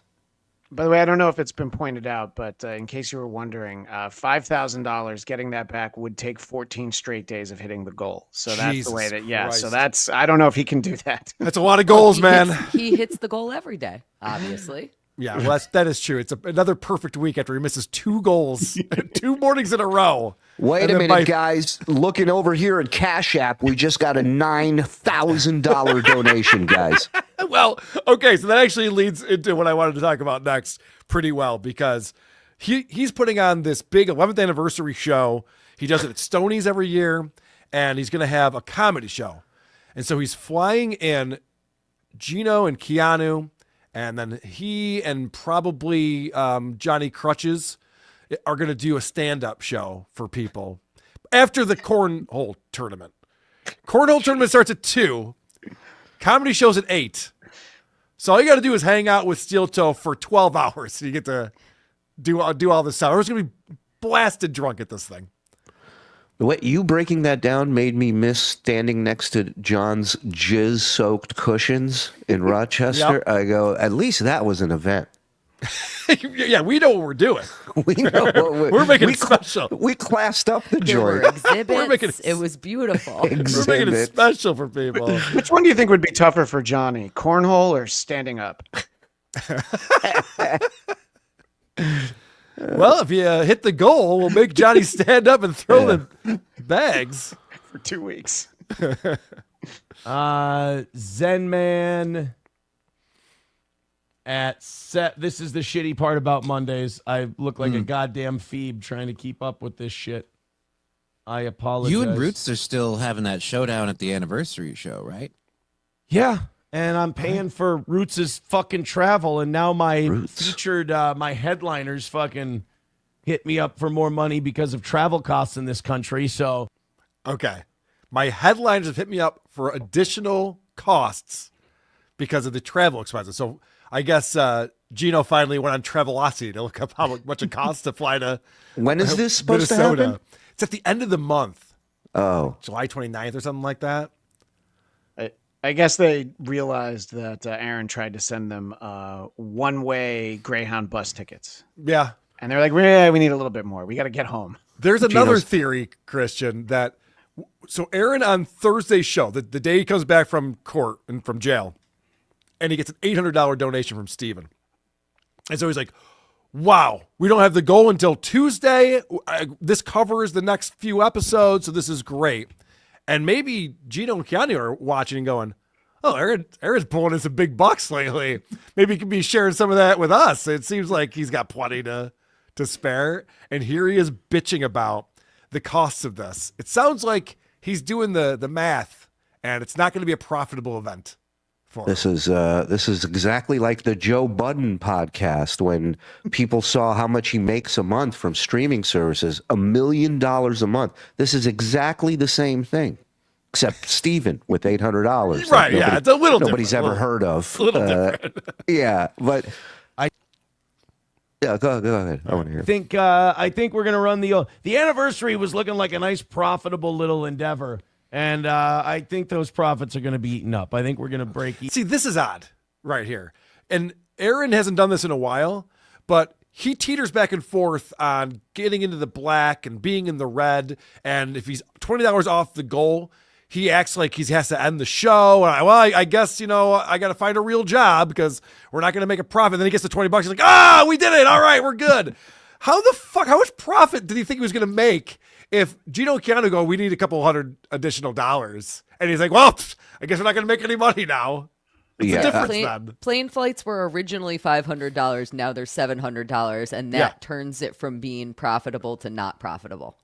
Yeah, you're terrible at putting on an event if that's the case. He can just make one of the Stuttering John signs, autographs $30, bulkies $35. I don't know. We could go shoot for the fences here. Yeah. Listen, one thing he can't do is have Geno without Keanu or vice versa, because then you're just wasting money and the magic is gone. Well, it's funny you say that because he compares the two of them to another comic's costs to bring to I thought you were going to say Burns and Allen, but go ahead. No. Even for the old, I had to make a counter offer and said, look, this is what I got to do to avoid going out of pocket for this deal. Oh, Jesus. Now it's in full-on negotiations here. Well, here's my question. Let's say, I mean, eventually the goal, if you will, is to sell this thing out. So Sure. what does that look like numbers-wise if you sell this thing out? Then look at what they're asking for you to pay for, and then you'll know if you're going to break even or not. But if you're not going to sell out, then you're not going to make any money. He also, so he has the cornhole tournament, which is free to join, but you have to give them $3, but they give you the $3 back, which is, don't even ask me about that. That's We're just about going to their- hold it until you win and then give it back to you. Yeah, that's on their Eventbrite thing. And then the comedy show, and then there's a golf tournament on Sunday. And the golf tournament, he announced, would be thousands of dollars in prizes, in prize money for the golf tournament. So he finally just released what the prizes are, because he never really said. He just said thousands of dollars. First place is like 500. Second place is 400. It keeps going down. There's a list. The best foursome gets a prize, something like that. It adds up to less than $2,000. I don't know that you can say thousands of dollars. I'd say you kill two birds with one stone. Here's what you do. Geno and Keanu win the golf tournament. Done. Now you pay them. Yeah, you All just set. see Geno kicking it out of the sand trap, and Keanu's just throwing it. It's a great idea. Coltrane with it. You know, it's getting to be Bob Levy numbers. Oh, interesting. So now he's negotiated with comics before to come out and do this show. Yeah. I could have had Levy. You should have. How insulting is this to Geno? And I know they're good friends, you know, Geno and Keanu with Aaron. And for Aaron to come out and air this, that there's negotiations in place and they wanted a certain amount of money. And I said, no, I can't do that. And then he's comparing them to Bob Levy. He's like, with that kind of money, I could have gotten a real comic to come out here actually has a name people might be interested in. Like, wow, that's a wild thing to say about the headliners of the show that's coming up still. Well, I mean, Aaron is so self-centered. He probably thinks that they should just be coming out for his show on their own expense, that he shouldn't be paying them. That's where the real crux of the issue is. Yes. He could have gotten Bob Levy and they still would have been there because they're his supportive, wonderful friends. Patrick Melton does this thing where he doesn't get a bunch of people who are poor. So it makes it a lot easier for all of us to travel to Vegas and then, let us know how well we did and we can square up later. You know, I didn't like reach out to Patrick just be like, man, these flights are a lot more expensive than I thought they were going to be. I want to go direct, Southwest. I mean, look, the majority of your gigs as a comic, you're paying for the travel. You're paying for a lot of times they'll put you in a condo or maybe they'll get you a room, but sometimes you got to rent a car. You got there are expenses. Not everything's fully covered unless they know they got a sucker. If they know if they got in wrestling terms a mark and they can get more money out of them, they will. You know.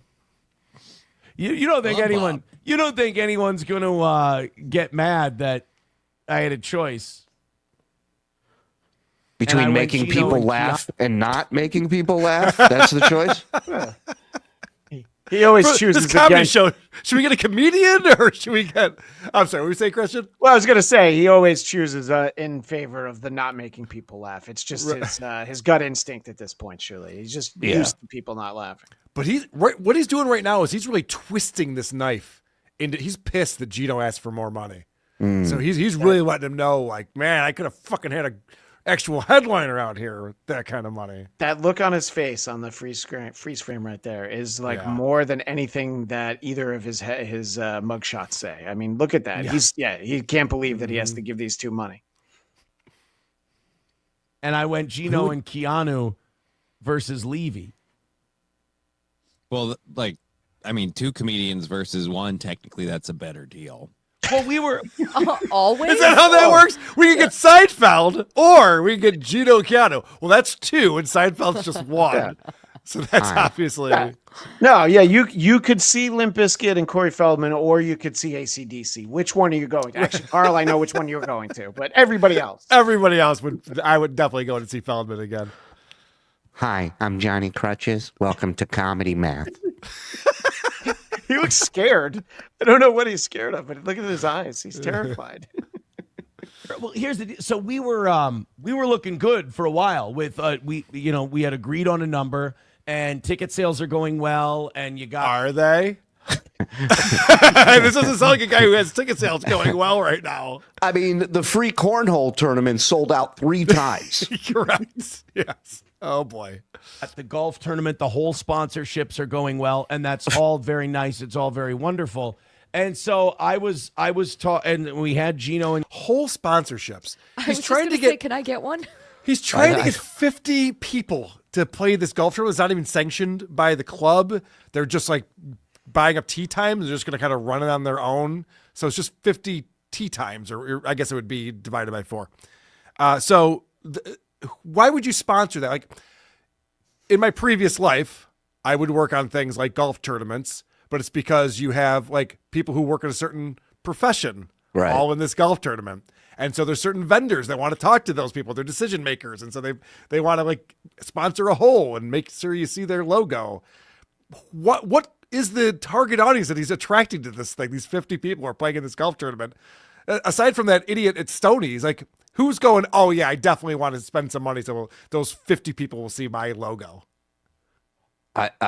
I personally think whole sponsorship is just code for him talking about, Riquetas and April again. I think that's what he means by whole sponsorship. Okay.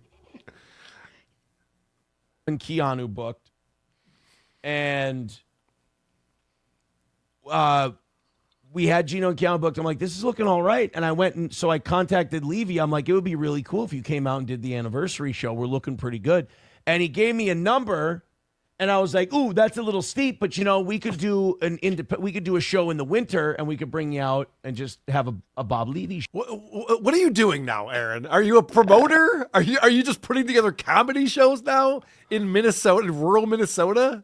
Why are you taking this on? What are you doing? That number, Bob, that's more of a winter show number, not necessarily summer golf tournament number. Yeah, it's so bizarre. And who doesn't want to go to St. Cloud, Minnesota in the winter, Carl? I'm sure that Bob is very excited and he won't double his price for the winter. Show. Sometimes. Right. But for like what I'm making extra on this anniversary show, that's a little, It's going to spread you a little thin, right? Right. So then Geno and Keanu have this travel thing, and their price starts going up. And I'm trying to get them locked in, and now the number we're at, I'm like, oh shit, that's about Levy numbers. Wow. This is the worst promotion for a show I've ever seen in my life. We could have got an actual entertainer out here. With this kind of money, could you imagine? Yeah. Right there. My old buddy Bob Levy. But yes, we have Annoyed Wawa Supervisor says Bob Levy only sells in North Jersey Guinea restaurants. Hobo Chili says, why waste $50? I mean, this is the guy you want to do a show with. You didn't have to read those. This guy says fuck Bob Levy. This guy says fuck Geno. This guy says fuck Keanu. Carl, I would hate for somebody to clip that and send it to Bob Levy. I think that would be really unfortunate for the toe if Bob somehow saw that he thought he was only worth $50. I'll be honest. I don't know that Bob Levy is going to be a big draw in St. Cloud, Minnesota. I know that he had a good run on the Stern Show, and I'm sure Aaron was a big fan. But they've got blue cheese there, right? They've got girls with fat asses. So we've moved on from that, Christian. Tell Aaron that he won't be a big draw. Let it happen and watch Aaron fail and then spin it. Yeah, because Bob will have a guarantee where it doesn't matter. Carl, what I'm wondering is the first time you ever did a WATP live show, obviously, you wanted people to come and see it and you didn't want to lose money on it. Was the idea like, oh, I'm going to make a ton of money on this, or was some degree of it, this will be good promotion for the show? Yeah, it was literally an excuse for all of us to go travel to Chicago and hang out. I went to a Cubs White Sox game the next day, and it was not so much about like, shit, if Dick Masterson wants this much money, I'm going to be in the red, but if he wants that much, then I'll be in the black. Like that's not how I do any of these things. And like Aaron needs this money. I think that's the difference. Yeah. Well, yeah, he just spent $5,000 to get himself out of jail. So More so now than ever. yeah, things have changed. When he talks about things changing, I don't think it's the 200 extra bucks Geno needs. I think it's the 5,000 less dollars that he has. I mean, I can tell you, having done DabbleCon 2, Dabble House, every time we've come together and put something together, we've never sat there and gone, we're going to make so much money. It's never, right. Yeah, we hope so. You don't know. You don't know. So it's like, for him to be like, we'll be all right. We'll break even probably. It's like, all right, it's at the end of the month. 2 of your performers don't even have flights yet. Like, that's crazy. Yeah. The fact that he can't put on a show with just people that are a reasonable distance from him. Well, hasn't he burned all those bridges, like the local comics and stuff? Last year was his 10th anniversary, and he was having these delusions that he was going to get Corey Adam was going to come back, and like all these guys who used to be on the show with him, and none of them wanted anything to do with it. They weren't even returning his texts. If he was funny, he'd book all black comics to come and perform at Stoney's. That would be hilarious. That's the move. Watch that audience just sit on their hands, be so polite. Wouldn't it be great if the whole thing breaks down just because he comes on his show and he's like, "Can you believe fucking Kiki wanted to check a bag? What does she think I am, made out of money?" Yeah. All right, so producer Joe put this together for us. Sure, are you jumping off? Yeah, I gotta get out of here. Tonight, 8:00 TSN. Carl, Lucy, Christian, love you all. Thank you. Thank you, Shuley. Great to see you, buddy. Later, guys. Later. Yes, this is actually put together by Frog, the TSN producer. The amazing Frog. I love what he did with Johnny on this. So this is the beginning of the show, obviously. Good there's something about not hearing this. This would happen to me some Mondays on the radio after a really busy weekend. There's something about not hearing your voice for about 3 days or so, and then the first thing you say and it hits your headphones, you go, "Oh shit, that's what I sound like." Oh my God, I scared the shit out of myself. Welcome to the program. Oh my God, I have such high hopes. I love that. The guy starts the show with the dumbest thing you've ever heard. Whoa, I surprised myself by my voice. You didn't talk all weekend? What do you mean? That doesn't make any sense. Johnny's just like, oh, Jesus, this sucks. TSN has been doing a really great job of comparing Johnny on SteelToe versus on his own show, and it is a world of difference. It's a 180. The perfect clip. His energy level on his own show, and he's got wacky glasses. He's got a co-host, and he's moving around, he's all animated. And here he's just like looking around, like rolling his eyes. The only thing that would have been better is if in the reflection in Johnny's glasses, you could see him like updating his resume and posting it on like LinkedIn. He's like, I got to stop doing this. Is he going to be at the 11th year anniversary show? And how much is he getting paid? Oh, well, that's probably another part of Aaron telling him about how shitty it was that Geno's raising his rates. That's to just like, don't expect much. I'm already losing money on this thing. Yeah. Johnny's going to get the door for the cornhole tournament, and that's it. It's also him realizing, I could have asked for more money. Well, no, because then you get in trouble with Aaron. Then he wants to have Bob Levy instead. In trouble with Aaron? He'd probably hire Quadfather if he asked for more money. Oh, you think you're the only cripple in this area? We get someone else. For today, I really do. Which means, look at him, setting myself up for disappointment. I'm crash and burn. Oh my God, are you kidding? So we have no goals until tomorrow morning, right? Well, so this is what I was talking about before with that big donation on Thursday. And he's been so proud of himself because he did the math in his head and he went, okay, not until Tuesday morning do we need to hit another goal. And this is this morning, Monday morning. And he's like, we have no goals until Tuesday morning. Tomorrow. Okay. But but tomorrow morning, the goal is 150. And like, here's my deal. I'm like, well, why don't they just take care of it Monday? We'll just take care of it right here in Brainerd. Plus, we have, it's a holiday week. Numbers will be down. People are going out of town. It's going to be a different kind of week. I'm still going to do morning and evening shows Monday, Tuesday, Wednesday. And I figure, well, Aaron, you want to stay ahead, right? Yeah. You want to stay ahead. And here, one way you can stay ahead is you have to have leverage. You have to have something to offer people. So my offer to this fine audience is very simple. Stay ahead. We do a Rumble Friday show on Thursday. Okay. Is anyone following what he's saying here? So he's saying you don't have to hit the goal, but you should hit the goal because otherwise the midweek shows are going to really suck because I'm going to be begging for money the whole time. Is that what I should take away from that? Kind of. Stay ahead. Yeah, Stay yeah. ahead is a concept he had before. He did this New Year's.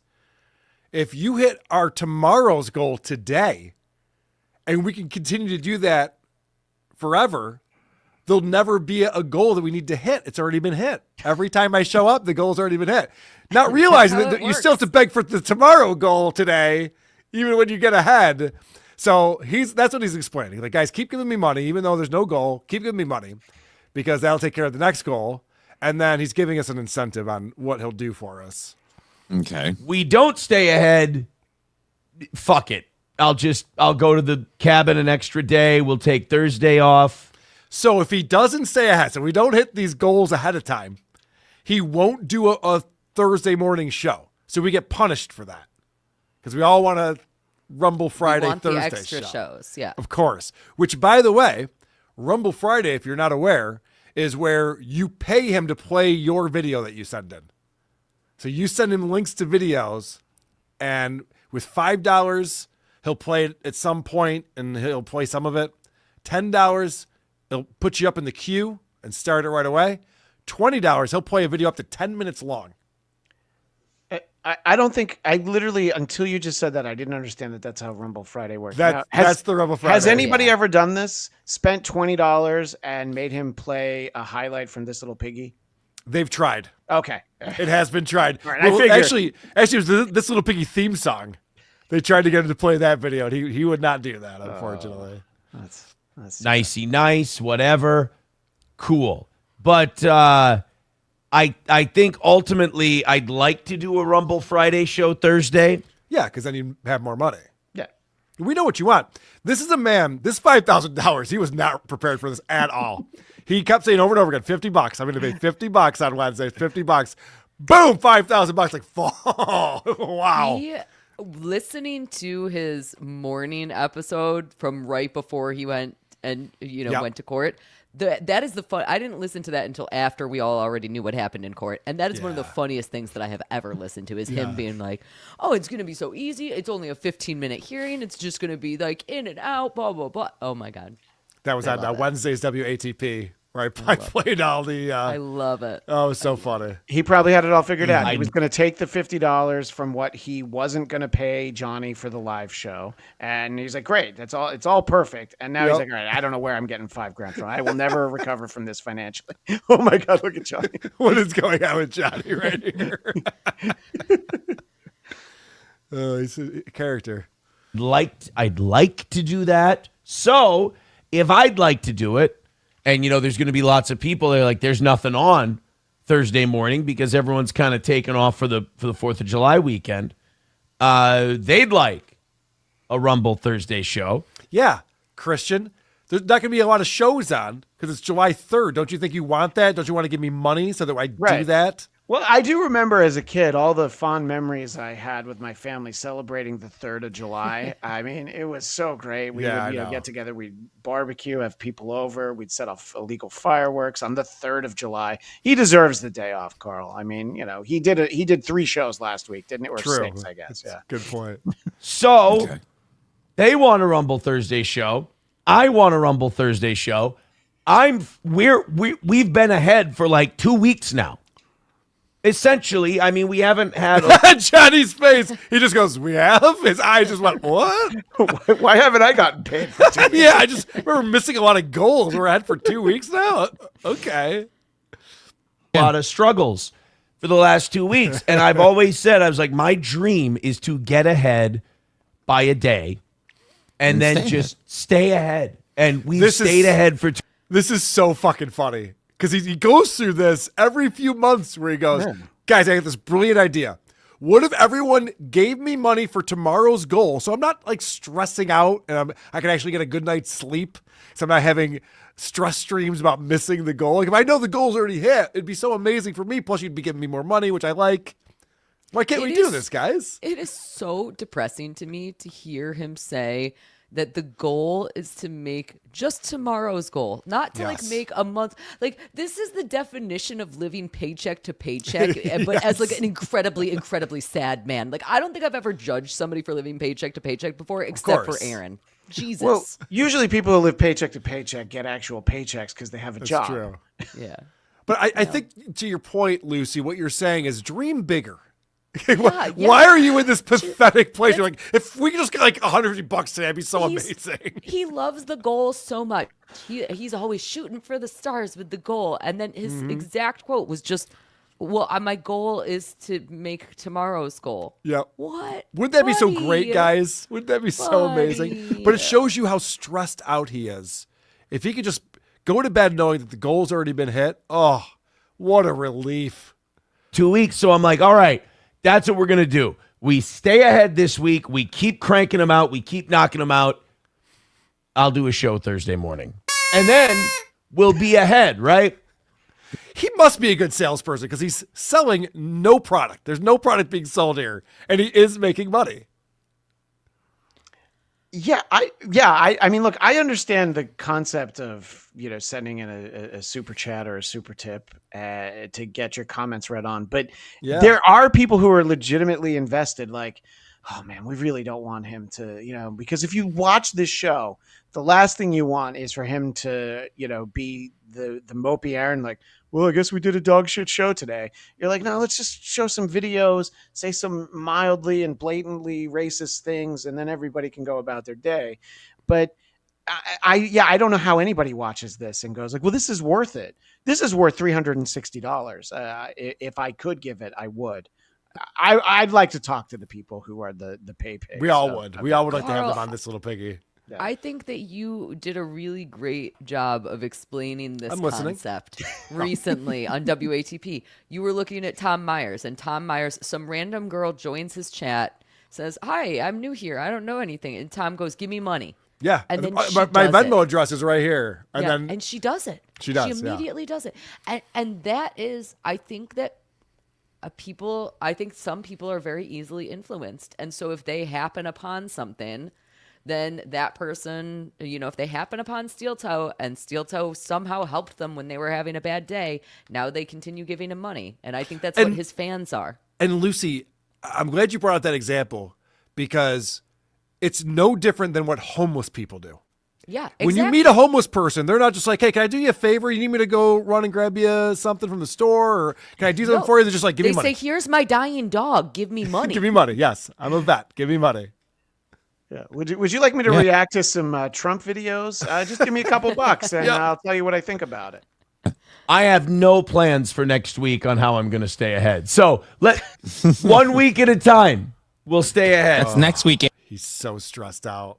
He's so stressed about that. Aaron's problem. That's next week. Aaron can worry about that. If I've learned one thing, it's that week to week, different universe. WEAK. Different universe. So the weekend was wonderful, and we'll talk about it in a little bit. What is Johnny this past doing? weekend? Yeah, what is Johnny doing? What is Johnny doing? He's so distracting on this show. I don't know if Aaron gives him notes afterwards, but it's like, dude, you're shoving your head right into the camera. You could tell me Johnny shits himself 5 times an episode, and I'd believe you. I'd believe it. As he's talking about this, I kind of realize it would be great if he did hit the goal and that he was able to get all the money he needed on Thursday. Because imagine spending the long weekend in that cabin and being his kids. It's bad enough that Aaron's your dad, but what if your dad is like so stressed out and he's trying to figure out new ways to get ahead of the goal? Now we got to make up for last week. You know what? We might have to do something from the cabin, kids. Lucy, I have to ask what you're laughing hysterically at. I'm imagining Johnny, like every time that Aaron says something that annoys him, he shits himself. Like he's like just like trying to squeeze out a fart. He's like, "This will show him." That is an intense look right there. About it in a little bit. Your weekend was fill in the blank. My weekend was relative. Fuck, April fucking never comes. Well, I'm only down here to prep the show. And by the time I've spent an hour or so prepping a show for the next day, I feel like just getting the fuck away from my computer and going out and doing something. And then the other time I'm down here is when I'm doing a show. And by the time I'm done with a 4-hour show or a 2-hour show, I'd like to, Yeah. you know, I know the feeling. Just go. I've been at my computer a lot lately. And by the way, I understand these are not real problems. Yeah. I understand these are not real issues. I understand that this is a garbage, dog shit, disgusting, Seinfeldian, shitty way to be. Why do I have to sit at my computer? And why do I have to keep sitting here doing more voice work? My voice just worked for 4 hours. Ooh. Because you're a fucking asshole. That's why. Because you're a cunt. Fuck, April fucking never comes. I'm gonna Venmo both Aaron and Johnny because of those amazing Seinfeld impressions. Yeah, they the each chemistry is deserve great. $20. Yeah, it's Sometimes you forget it's a comedy show, and then you see them go into those bits. You're like, oh, that's right. Hilarious stuff, guys. I want to remind people, tomorrow, July 1st, who are these broadcasters? 100th episode at 2 p.m. Eastern. I know you got some surprises. We have a surprise that even Carl doesn't know. I don't know anything. Yeah, Eric Zane, myself, and one other person, the only one who know. We have a mystery guest, a surprise guest. What I'll say is probably right around 2:30 Eastern, but you should tune in because Eric Zane and I have feverishly been digging up bad videos and audio of each other. So we're definitely going to roast each other the last half hour of the show. He found something and he's like, this is a gold mine. How much time do I have? I'm like, whatever you need. It's fine, buddy. It's okay. So I'm excited about that. And we do have some greetings that were recorded by a few people. We'll have a video appearance by the great Dr. Steve. I can tease that much because, as you may know, Eric's dick doesn't work. And Dr. Steve tries to help him fix it. But I don't know if it's actually going to help. All right. I mean, he can pee. Yeah, but it doesn't work in the way he wants to use it. Yeah. He if he could just dribble out like a little mangina or something, he wouldn't care about that. I don't think Dr. Steve doesn't have the cure. I think Lucy has the cure. Well, I'm trying, baby. I'm trying. All right. You're literally the only reason he's going to be at the Magic Bag. September 12th. Go to whoarethese.com. There's a link right on the homepage. We'll be back in Ferndale, which I was just there. I went to a Devo concert this past Saturday night. It was magical. It's unbelievable. Lucy, what do you have coming up? So much exciting stuff. Obviously, you can check me out on Once Over with Kaylee, where I do movie reviews. And also, I've been going live over there doing Lucy Does Dabbleverse, where I've been talking about some Dabbleverse-related topics, especially some of the more legal-related stuff. So that's been really fun. You got to turn on notifications at Once Over with Kaylee, Cayley, in order to find out when those are going to be, because they are not regularly scheduled. In addition to that, tonight I'm actually premiering a show with the wonderful trucker Andy and Luigi Greenberg. We will be on at 7 p.m. Eastern Standard on any of our channels on YouTube. And we're going to be talking about some crazy mysteries. And I believe Andy will be introducing us to the Brown Note. So come watch me giggle like a child again. Very exciting. Yeah. Thank you for being here. We're going to get into some Opie stuff if you guys have time. Oh, I have time. Okay, good. I'm very excited about Opie. Before we do that, I want to thank the fine folks who are supporting this show and participating in it, like Mike Dick, El Diablo, Pride of the Raid. Oh, sorry, Shirley wasn't here for that note, but I'll pass it along. Dave Delafiore. Amber Lynn's journey is no joke. Would ya? She's not a patient, but I recommend putting her down with a crane. Another win for the toe. Whoa! Very good. Ricky Bev coming in. Guys, give me a break, all right? I'm doing the best Anthony Cumia impression I can out here. Yep, that's pretty much what he's doing. Dang Lizard, star of the Dabbleverse. Dark side, Phil is a real grifter, always begging for the goal. I too like to grift. Yep, correct. I loved when Blind Mike found old footage of Aaron making fun of Darkside Phil for begging for money. It was like if you had Incredible. written those videos for Aaron to read, it would have. You couldn't have done it more perfectly. No, I mean, you it's couldn't literally have. everything he says. Like, wait, he was less than a year, and he was doing that. By the way, I know we'll get some more super tips. If I could request that somebody super tip in as Asian Rob Saul, that's my favorite thing right now. That is the best. But I have to pretend to not laugh because people in my house. But you know, it's very funny. It is very funny. Mark Davis, Melton said he wanted to sponsor a hole for SteelToe. Yeah, that makes sense. I can see that.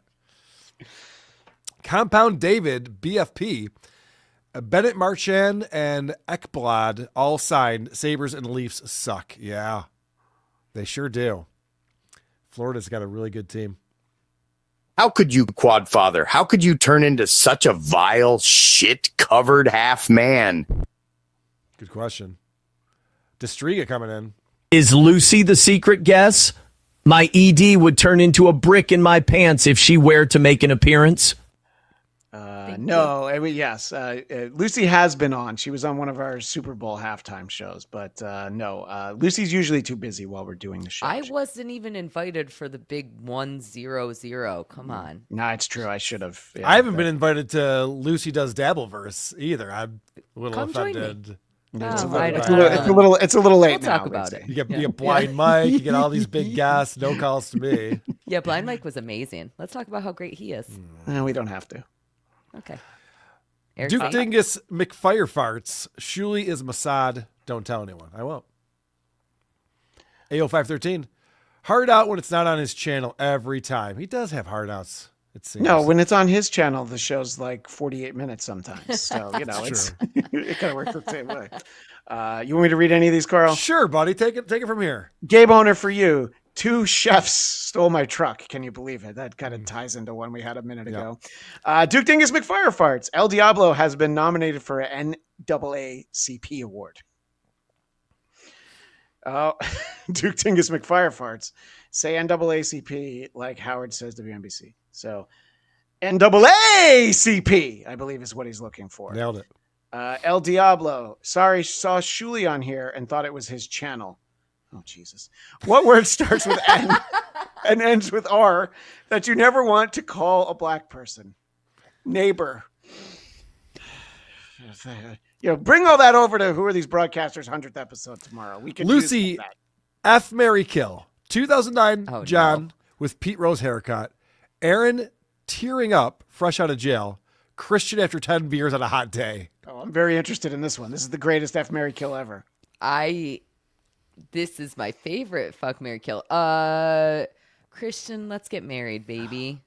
Nice. Perfect. You're drunk enough to make that bad decision the third and time. then we're gonna go. Oh, good God. All right, we're gonna kill John. I feel like I always want to kill John, and we'll give Aaron the pity fuck. Oh, wow. But how long do you think it would possibly last? It's all right. You know, it's okay. He's well, all horned neither up one from of them. being in jail. That's true. Dick Butane, Artie, Hack, Ike Barinholtz, played out. Who? One Hot Sandwich. They have the audacity to ask him for more money to come drink recklessly and yell the N-word when they literally just cost him $5,000 in bond. That's a good great point. That is very good. Point. Yeah, you're right. I mean, I don't know that everyone would agree on that, but they didn't help. Joseph Collins. I have no respect for Johnny. However, my mom's had MS since I was 11. I'm 47 now, and she's in a rehab facility. It gets worse over time. I do feel bad for him for that. I Thanks for know. bringing that He to a could comedy be. show. He could be a sympathetic character very easily. Johnny? Yeah, he absolutely Johnny, could. yeah, for But sure. then when you see him with, like you said, the hat and the glasses on his show, it's very hard. BMC 30. Keanu is going to bring a baseball bat to the golf tournament. PL. Yes, most headliners pay for their travel and rentals. I once saw Dave Chappelle at a Hearst waiting in line. For fuck's sake. Yeah, I didn't agree with that either, but whatever. Well, you know, there's headliners and then there's headliners. Carl, Yeah. You know. The Big Daddy Dodo, FBL. Fuck Bob Levy, he's saying. I wish. Michael Lombard is not Chicago. You owe us a show. It's close enough. Mike G, almost a year of Who Are These Podcasts crazy. It has begun to be easy to view Aaron as a buffoon. Thanks for making me laugh. Love the shows. Thank you for the support. We appreciate you very much. Raper Butt, can Christian please do more Christian crutches? When I was doing something with my eyes the way that Johnny was. I think that's my impression. Great to see the great Raper Butt. Chaos Queen, why doesn't Aaron get a part-time job and do this podcast as the hobby that it is, for fuck's sake? Aaron has said that if he's not making money, he will not podcast, which proves he doesn't enjoy it. You know what I mean? Like when he comes out and he's just like, if I'm not making money at this, I'm not going to do it. It's like, oh, I thought we were having fun. Yeah, No, I guess that means the 11-year anniversary show is not even going to happen at all. It's very possible. All right. Christian did a little bit of work for us today.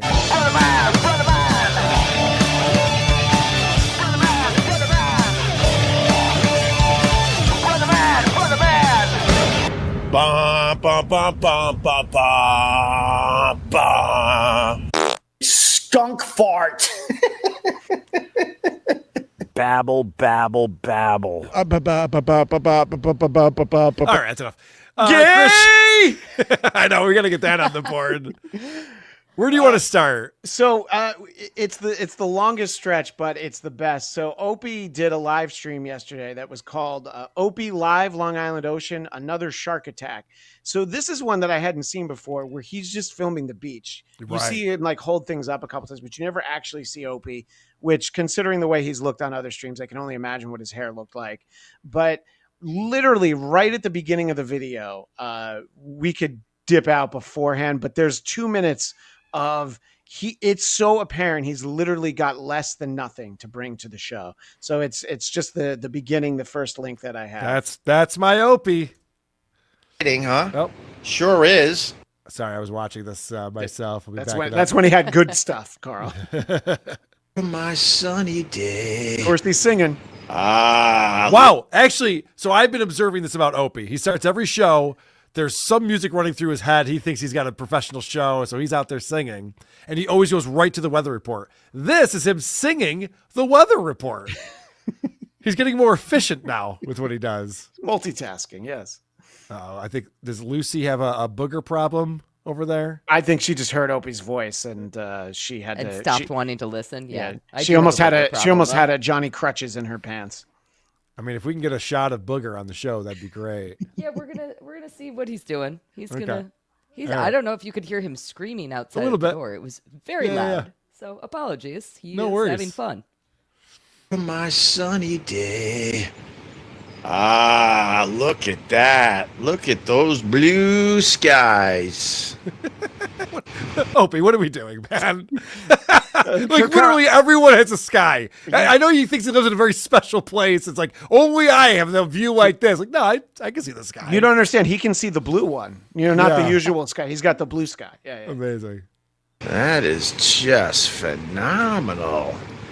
No chemtrails today. Although this is suspicious, right? All this. What is this? That's a little suspicious, right? Where's my conspiracy people at? I don't know. Come up with something. Like, what is it then? Make something up. Give it instead of just being like, what do you guys think? Is that weird? No, it's not. Those are like extremely, extremely common clouds. Yeah, very, very normal. Okay, The last like 6-7 years would be worth it if he did lean into becoming conspiracy theory Opie. Mhm. If he like really was like full blown, I'd be like, all right, that Opie I would tune in for. But this one, you don't even see the chemtrails, man. Especially if he was like the only one defending Alex Jones. Just going like, no, I think that was set up, and there were some it was crisis definitely actors. It was a false flag, okay? Yeah. You guys don't know about crisis actors? Comey is a lizard person. Skies are blue on a Sunday morning. I did not rewind it. We're still hitting play on this. Yeah, you thought you already heard that. 31 seconds is just like 21 seconds. Church bells ringing everywhere. Are you going to church? Nope. I see Booger. Get me to the church on time. Booger is making an appearance on the show. God. Saving us from Opie. Thank you, Booger, for distracting us for a moment. Opie just destroying David Bowie, but it's part of the charm that he sings any song that comes to mind. Church on time. All right. Well, anyway, good morning. Welcome to my live stream. A little cup of coffee. Cup of coffee in the big time. Cup of coffee in the big time. What is that? I don't know what That's that is. new, and that's why I have you playing about 2 minutes of this. Because I thought he was going for the Mike Myers character from SNL with a cup of coffee. Coffee talk, yeah, Coffee talk. Linda I thought Richmond. that's what he was going for, and then he went into whatever that was. Cup of coffee. Yeah, I don't know what it was. Okay. Well, he's making it his own. Yeah, that's true. Very suspicious. Oh, what? Dennis White, what are you trying to say, my friend? How are you, buddy? Are you good? I hope you're good. People in the chat are saying that was Macho Man. Yeah. No, it was not. People are saying that was Macho Man. No. This is the best part, though, where Opie Okay. explains how the live stream works. He wants you Oh, to good. understand the relationship that you, as the viewer, which I was. Usually he does these too early for me, but I actually watched a lot of this yesterday. Oh, so nice. That's why I was so excited to clip it for you. Very suspicious. Oh, what? Dennis White, what are you trying to say, my friend? How are you, buddy? Are you good? I hope you're good. Sitting on my perch, making sure no dogs are shitting on my beach out there. Sitting on my perch, Oh, say it making again. sure no one sits in front of my house today. Lucy, I don't know how much time you spent with Brother Weeze. This is all such a bad Brother Weeze impression. It really is. It's like just like the way he's talking and mispronouncing words on purpose and trying to turn that into a thing. My perch. Also, why are you? Stop being grumpy old man yells at cloud. Like, this is Yeah. insanity. I know we talk about that a lot when it comes to Opie, but Jesus. He's very upset about people that have the audacity to be anywhere in front of his house. And then part the of the kids beach. hit a wiffle ball beside my house. yeah, that's mine and now. I wouldn't give it back to them. Yeah. He's got 50 wiffle balls under his fucking porch. Damn stupid Opie.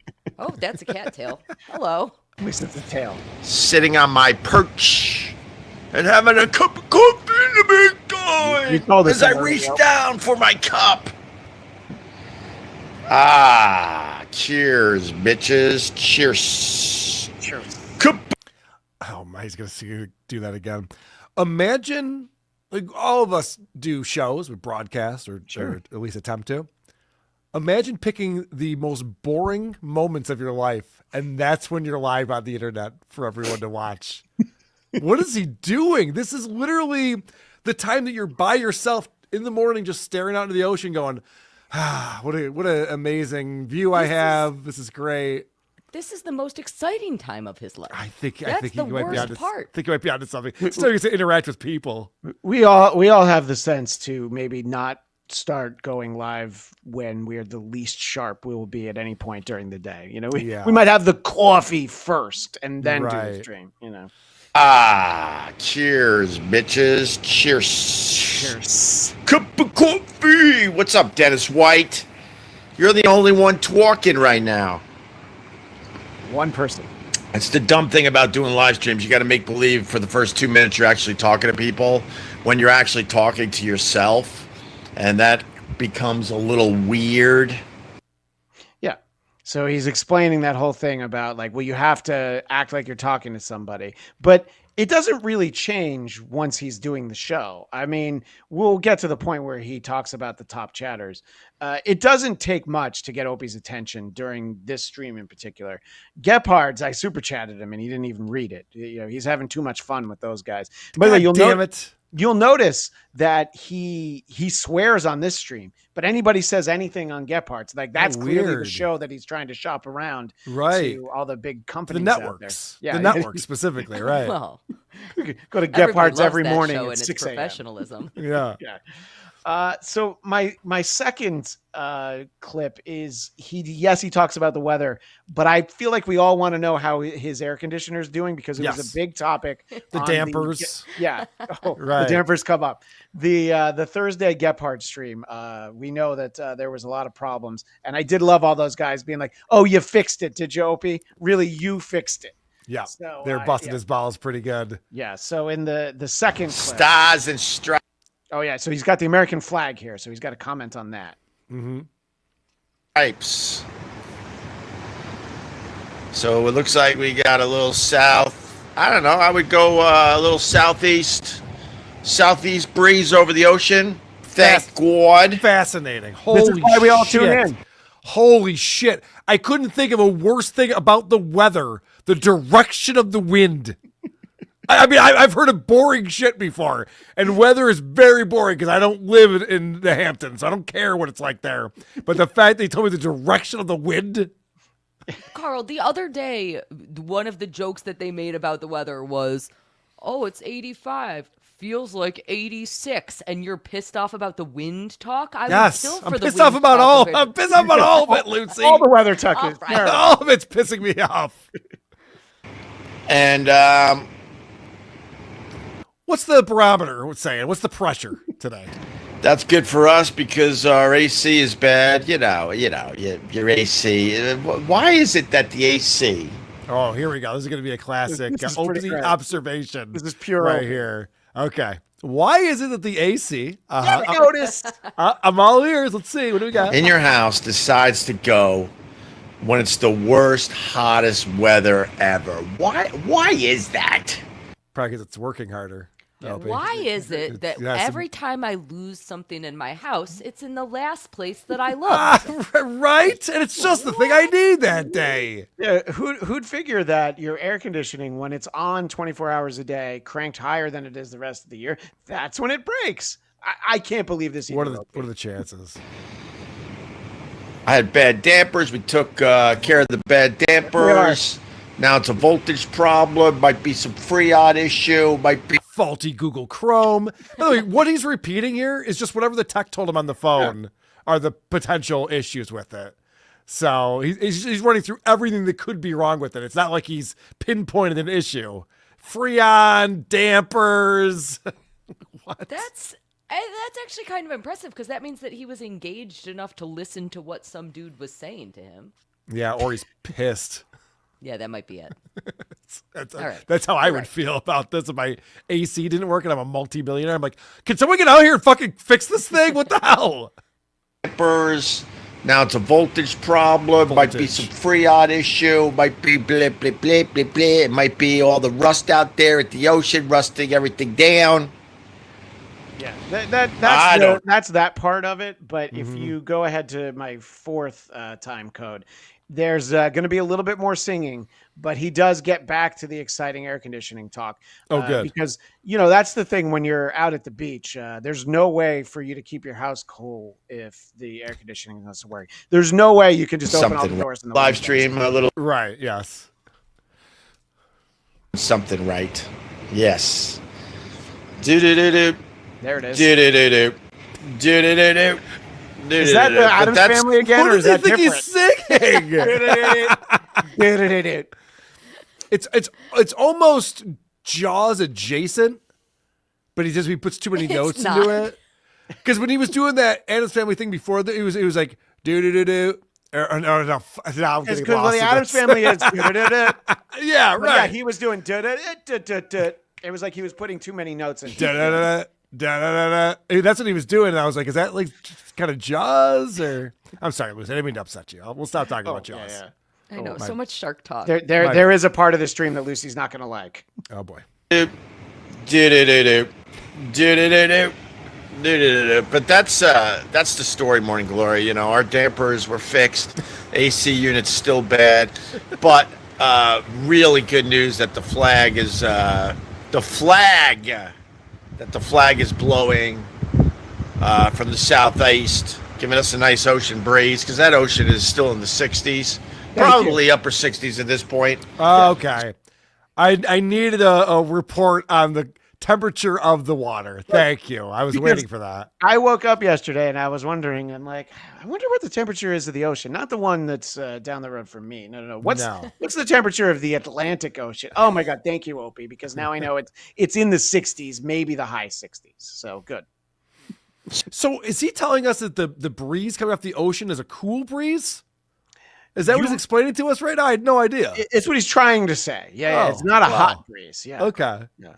So it's giving us some natural AC in the house until the guys can come back over and try to figure out what the hell's wrong with my AC unit. You know, it decides not to work just when you need it.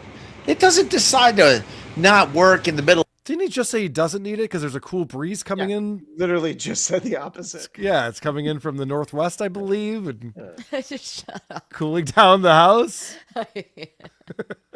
Winter, it decides not to work when you actually want it and need it. In 2025, we should really have. Did this idiot just say that his AC never breaks in the winter? Yeah, that is actually what he said. So I was going to say, Carl, I've never had my air conditioning break in the winter. It's true. Now, I've had the heat go out, but I don't think he wants to talk about that. My TV's never turned off when I wasn't watching it. It's amazing how that works. You would have just blown Opie's mind right there. Me too, Carl. Holy shit. Any more of this clip or no? Let's go to number 6 because this is actually something interesting.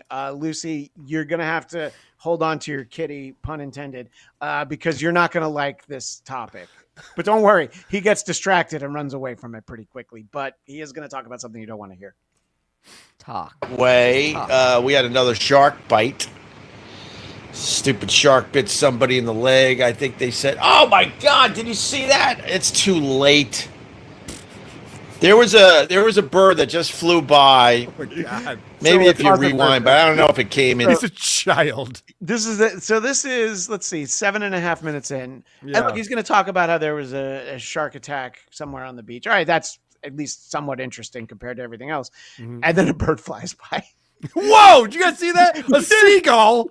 What the? I've never seen a seagull out here before. It's wild. Yeah. But Also, his commentary about the shark attack was stupid shark. What a dumb shark. It's not the shark is stupid. the guy swimming right by the shark. That's the guy. Fine. That's the guy who made an error that day.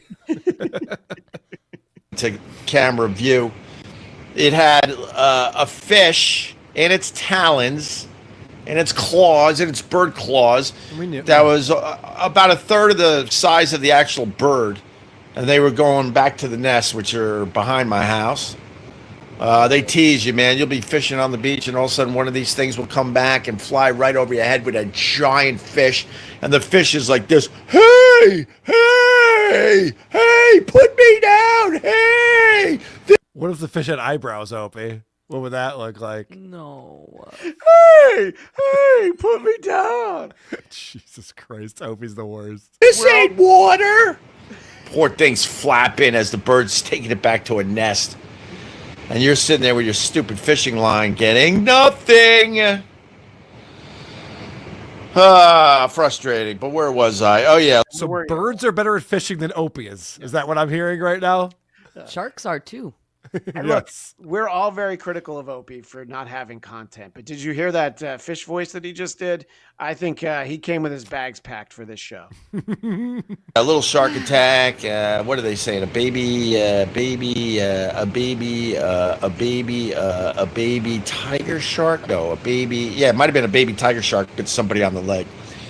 That sounded like somebody needed to do the Control-Alt-Delete on the Opie program because baby. My Walkman is skipping. Jesus Christ. Somewhere in the Jones Beach area. So Nick is asking, how's the ocean today? The ocean is pretty wild. You can I'm so glad that he stopped what he was talking about. How is the ocean today? I don't know, fucking wet. I don't know. What do you think? I mean, it looks pretty wild to me, Carl. I don't know. I think it's salty and wet. What the fuck? It's wild today. see it for yourself, but we'll get in there. We're pretty good at the swimming, so we'll get in there and check out some of those waves. That'll be fun in about an hour or two. I want to see Opie in the ocean. I mean, somebody has to be there to film. That's the content that I want to see is Opie in the ocean. After we get our day going. So thanks for asking, Nick. Bildo, voices are crazy today. Are you one of those people that obsess because I do voices?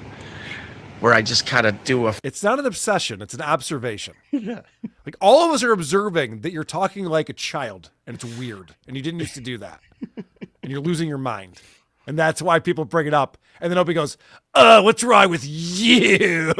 It's like, dude, you're doing it. Stupid shark. Don't you even know that everybody does voices? Go screw. We do have one of those. Of course. We have a ghost. Which I love that Anthony points out that was his, like, Opie's copying Anthony. The cheers is Ron Bennington. The go screw is Anthony. Like, yeah, but who used to do that fish voice? Was that Rich Voss? I don't know where he got that from. I think it's an Opie original. Oh, okay. A few little voices. Are you, Bildo? Are you one of those? Man, Bildo, I don't know if you're like one of ours or one of those toxic people that come in here every day. Show your true colors. Are you one of ours or not? Because people seem to like some of the voices I do. Why not? Name one.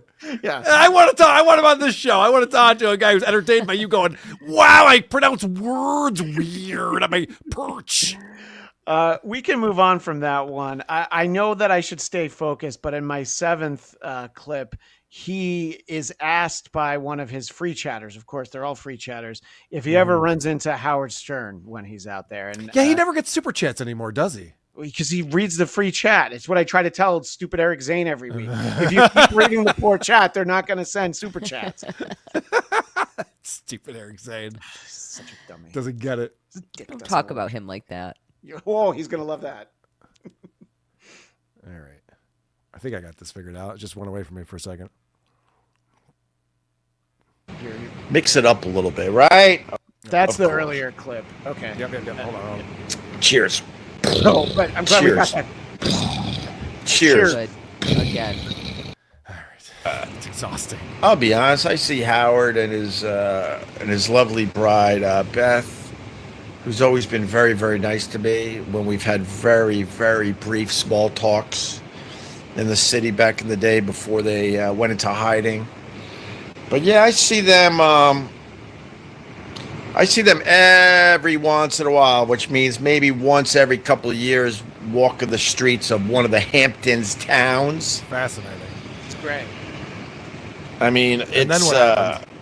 It's quite a sight when you see Howard Stern in person. He is a gangly giant of a man. You don't have to see him in person to read. Oh my God! But he has no muscle on him. Looks like you go, and he'll fall over. He's not a bodybuilder, Howard Stern? 71-year-old Howard Stern? Okay, good to know, Opie. He's not swole like Greg Opie Hughes. Yeah. You saw OJ Anthony Gentile, a guy that I fucking have to put in timeout a lot. So you can pause it because he's always battling with the chat on this but show. I also love the fact that he's talking about Howard. So this guy says, of course, I see OJ. And he's like, I don't know. You're going in timeout. So he doesn't appreciate that. And of course he doesn't get it. But I mean, he didn't listen to the Stern show. Right. I do want to get back to the Shark Talk though. Let's do one more clip because I have to bounce off in a second and okay. prep for my bonus show. I need number 14 then because this is what it's all about. I'm telling you that everybody that's chatting him is a free chatter. So this is a new feature. Carl, you're going to want to revisit this often. Okay. He's going to explain that this will be the rundown of the top fans, which I'm surprised you don't do this on any of your shows. But there's a ranking for your level of engagement with Opie. No. All right, time to look at top fans. A new feature on YouTube. I'm only going to do top 10. I'm sorry. In 10th place today, top fans on the live stream, it's A. Thompson 8976.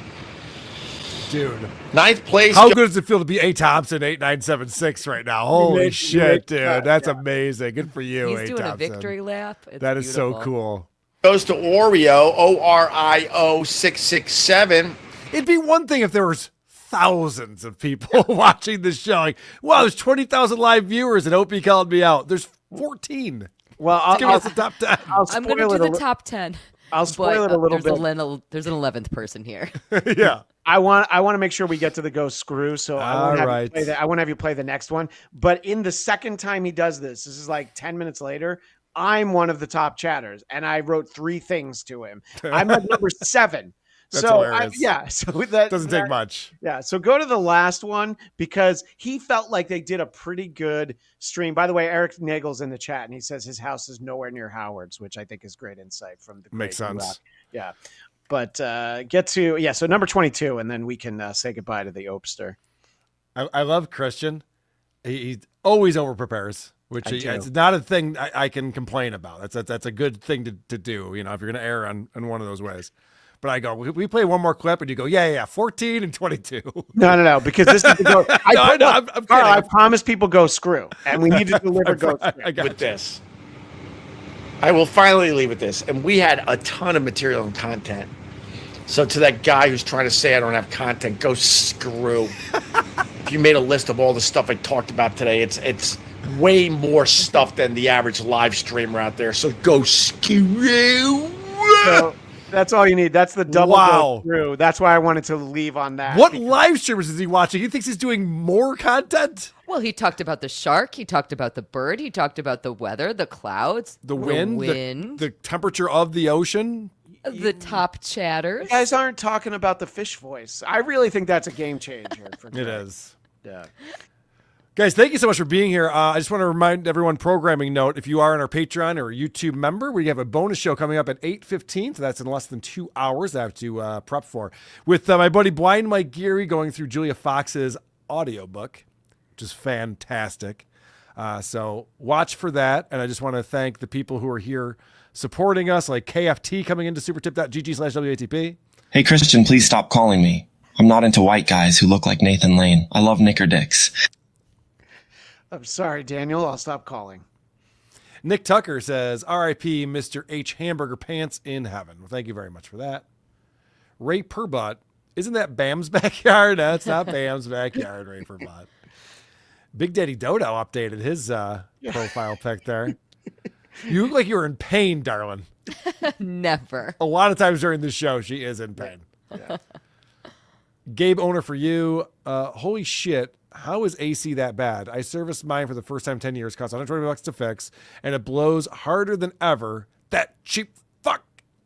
This has been going on a long time, this AC issue that he's having. But my mom's having a similar one, so I can't make fun of him.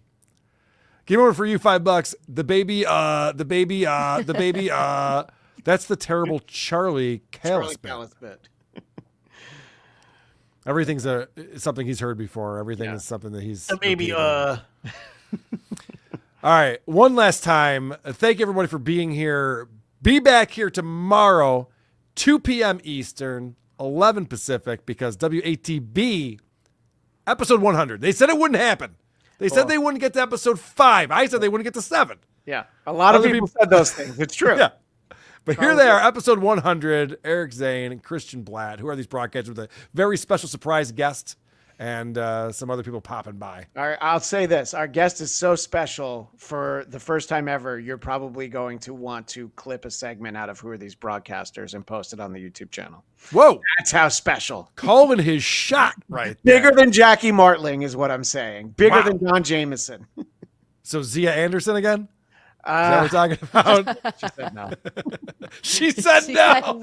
She's very busy dancing for Nick Rekieta, as you know. That's hilarious. She's doing a new show, right? Didn't she just launch a new show? Something over on Gas Digital. And if I was a good friend, I'd be able to promote the name of it. But I no, can't. you don't. Yeah, no, it's fine. I forgot. Go give Luis Gomez some money, and you'll see Zia. I forgot what it was too. Yeah. Lucy, once again, where can people find you and support you? You can find me on Once Over with Kaylee, Cayley.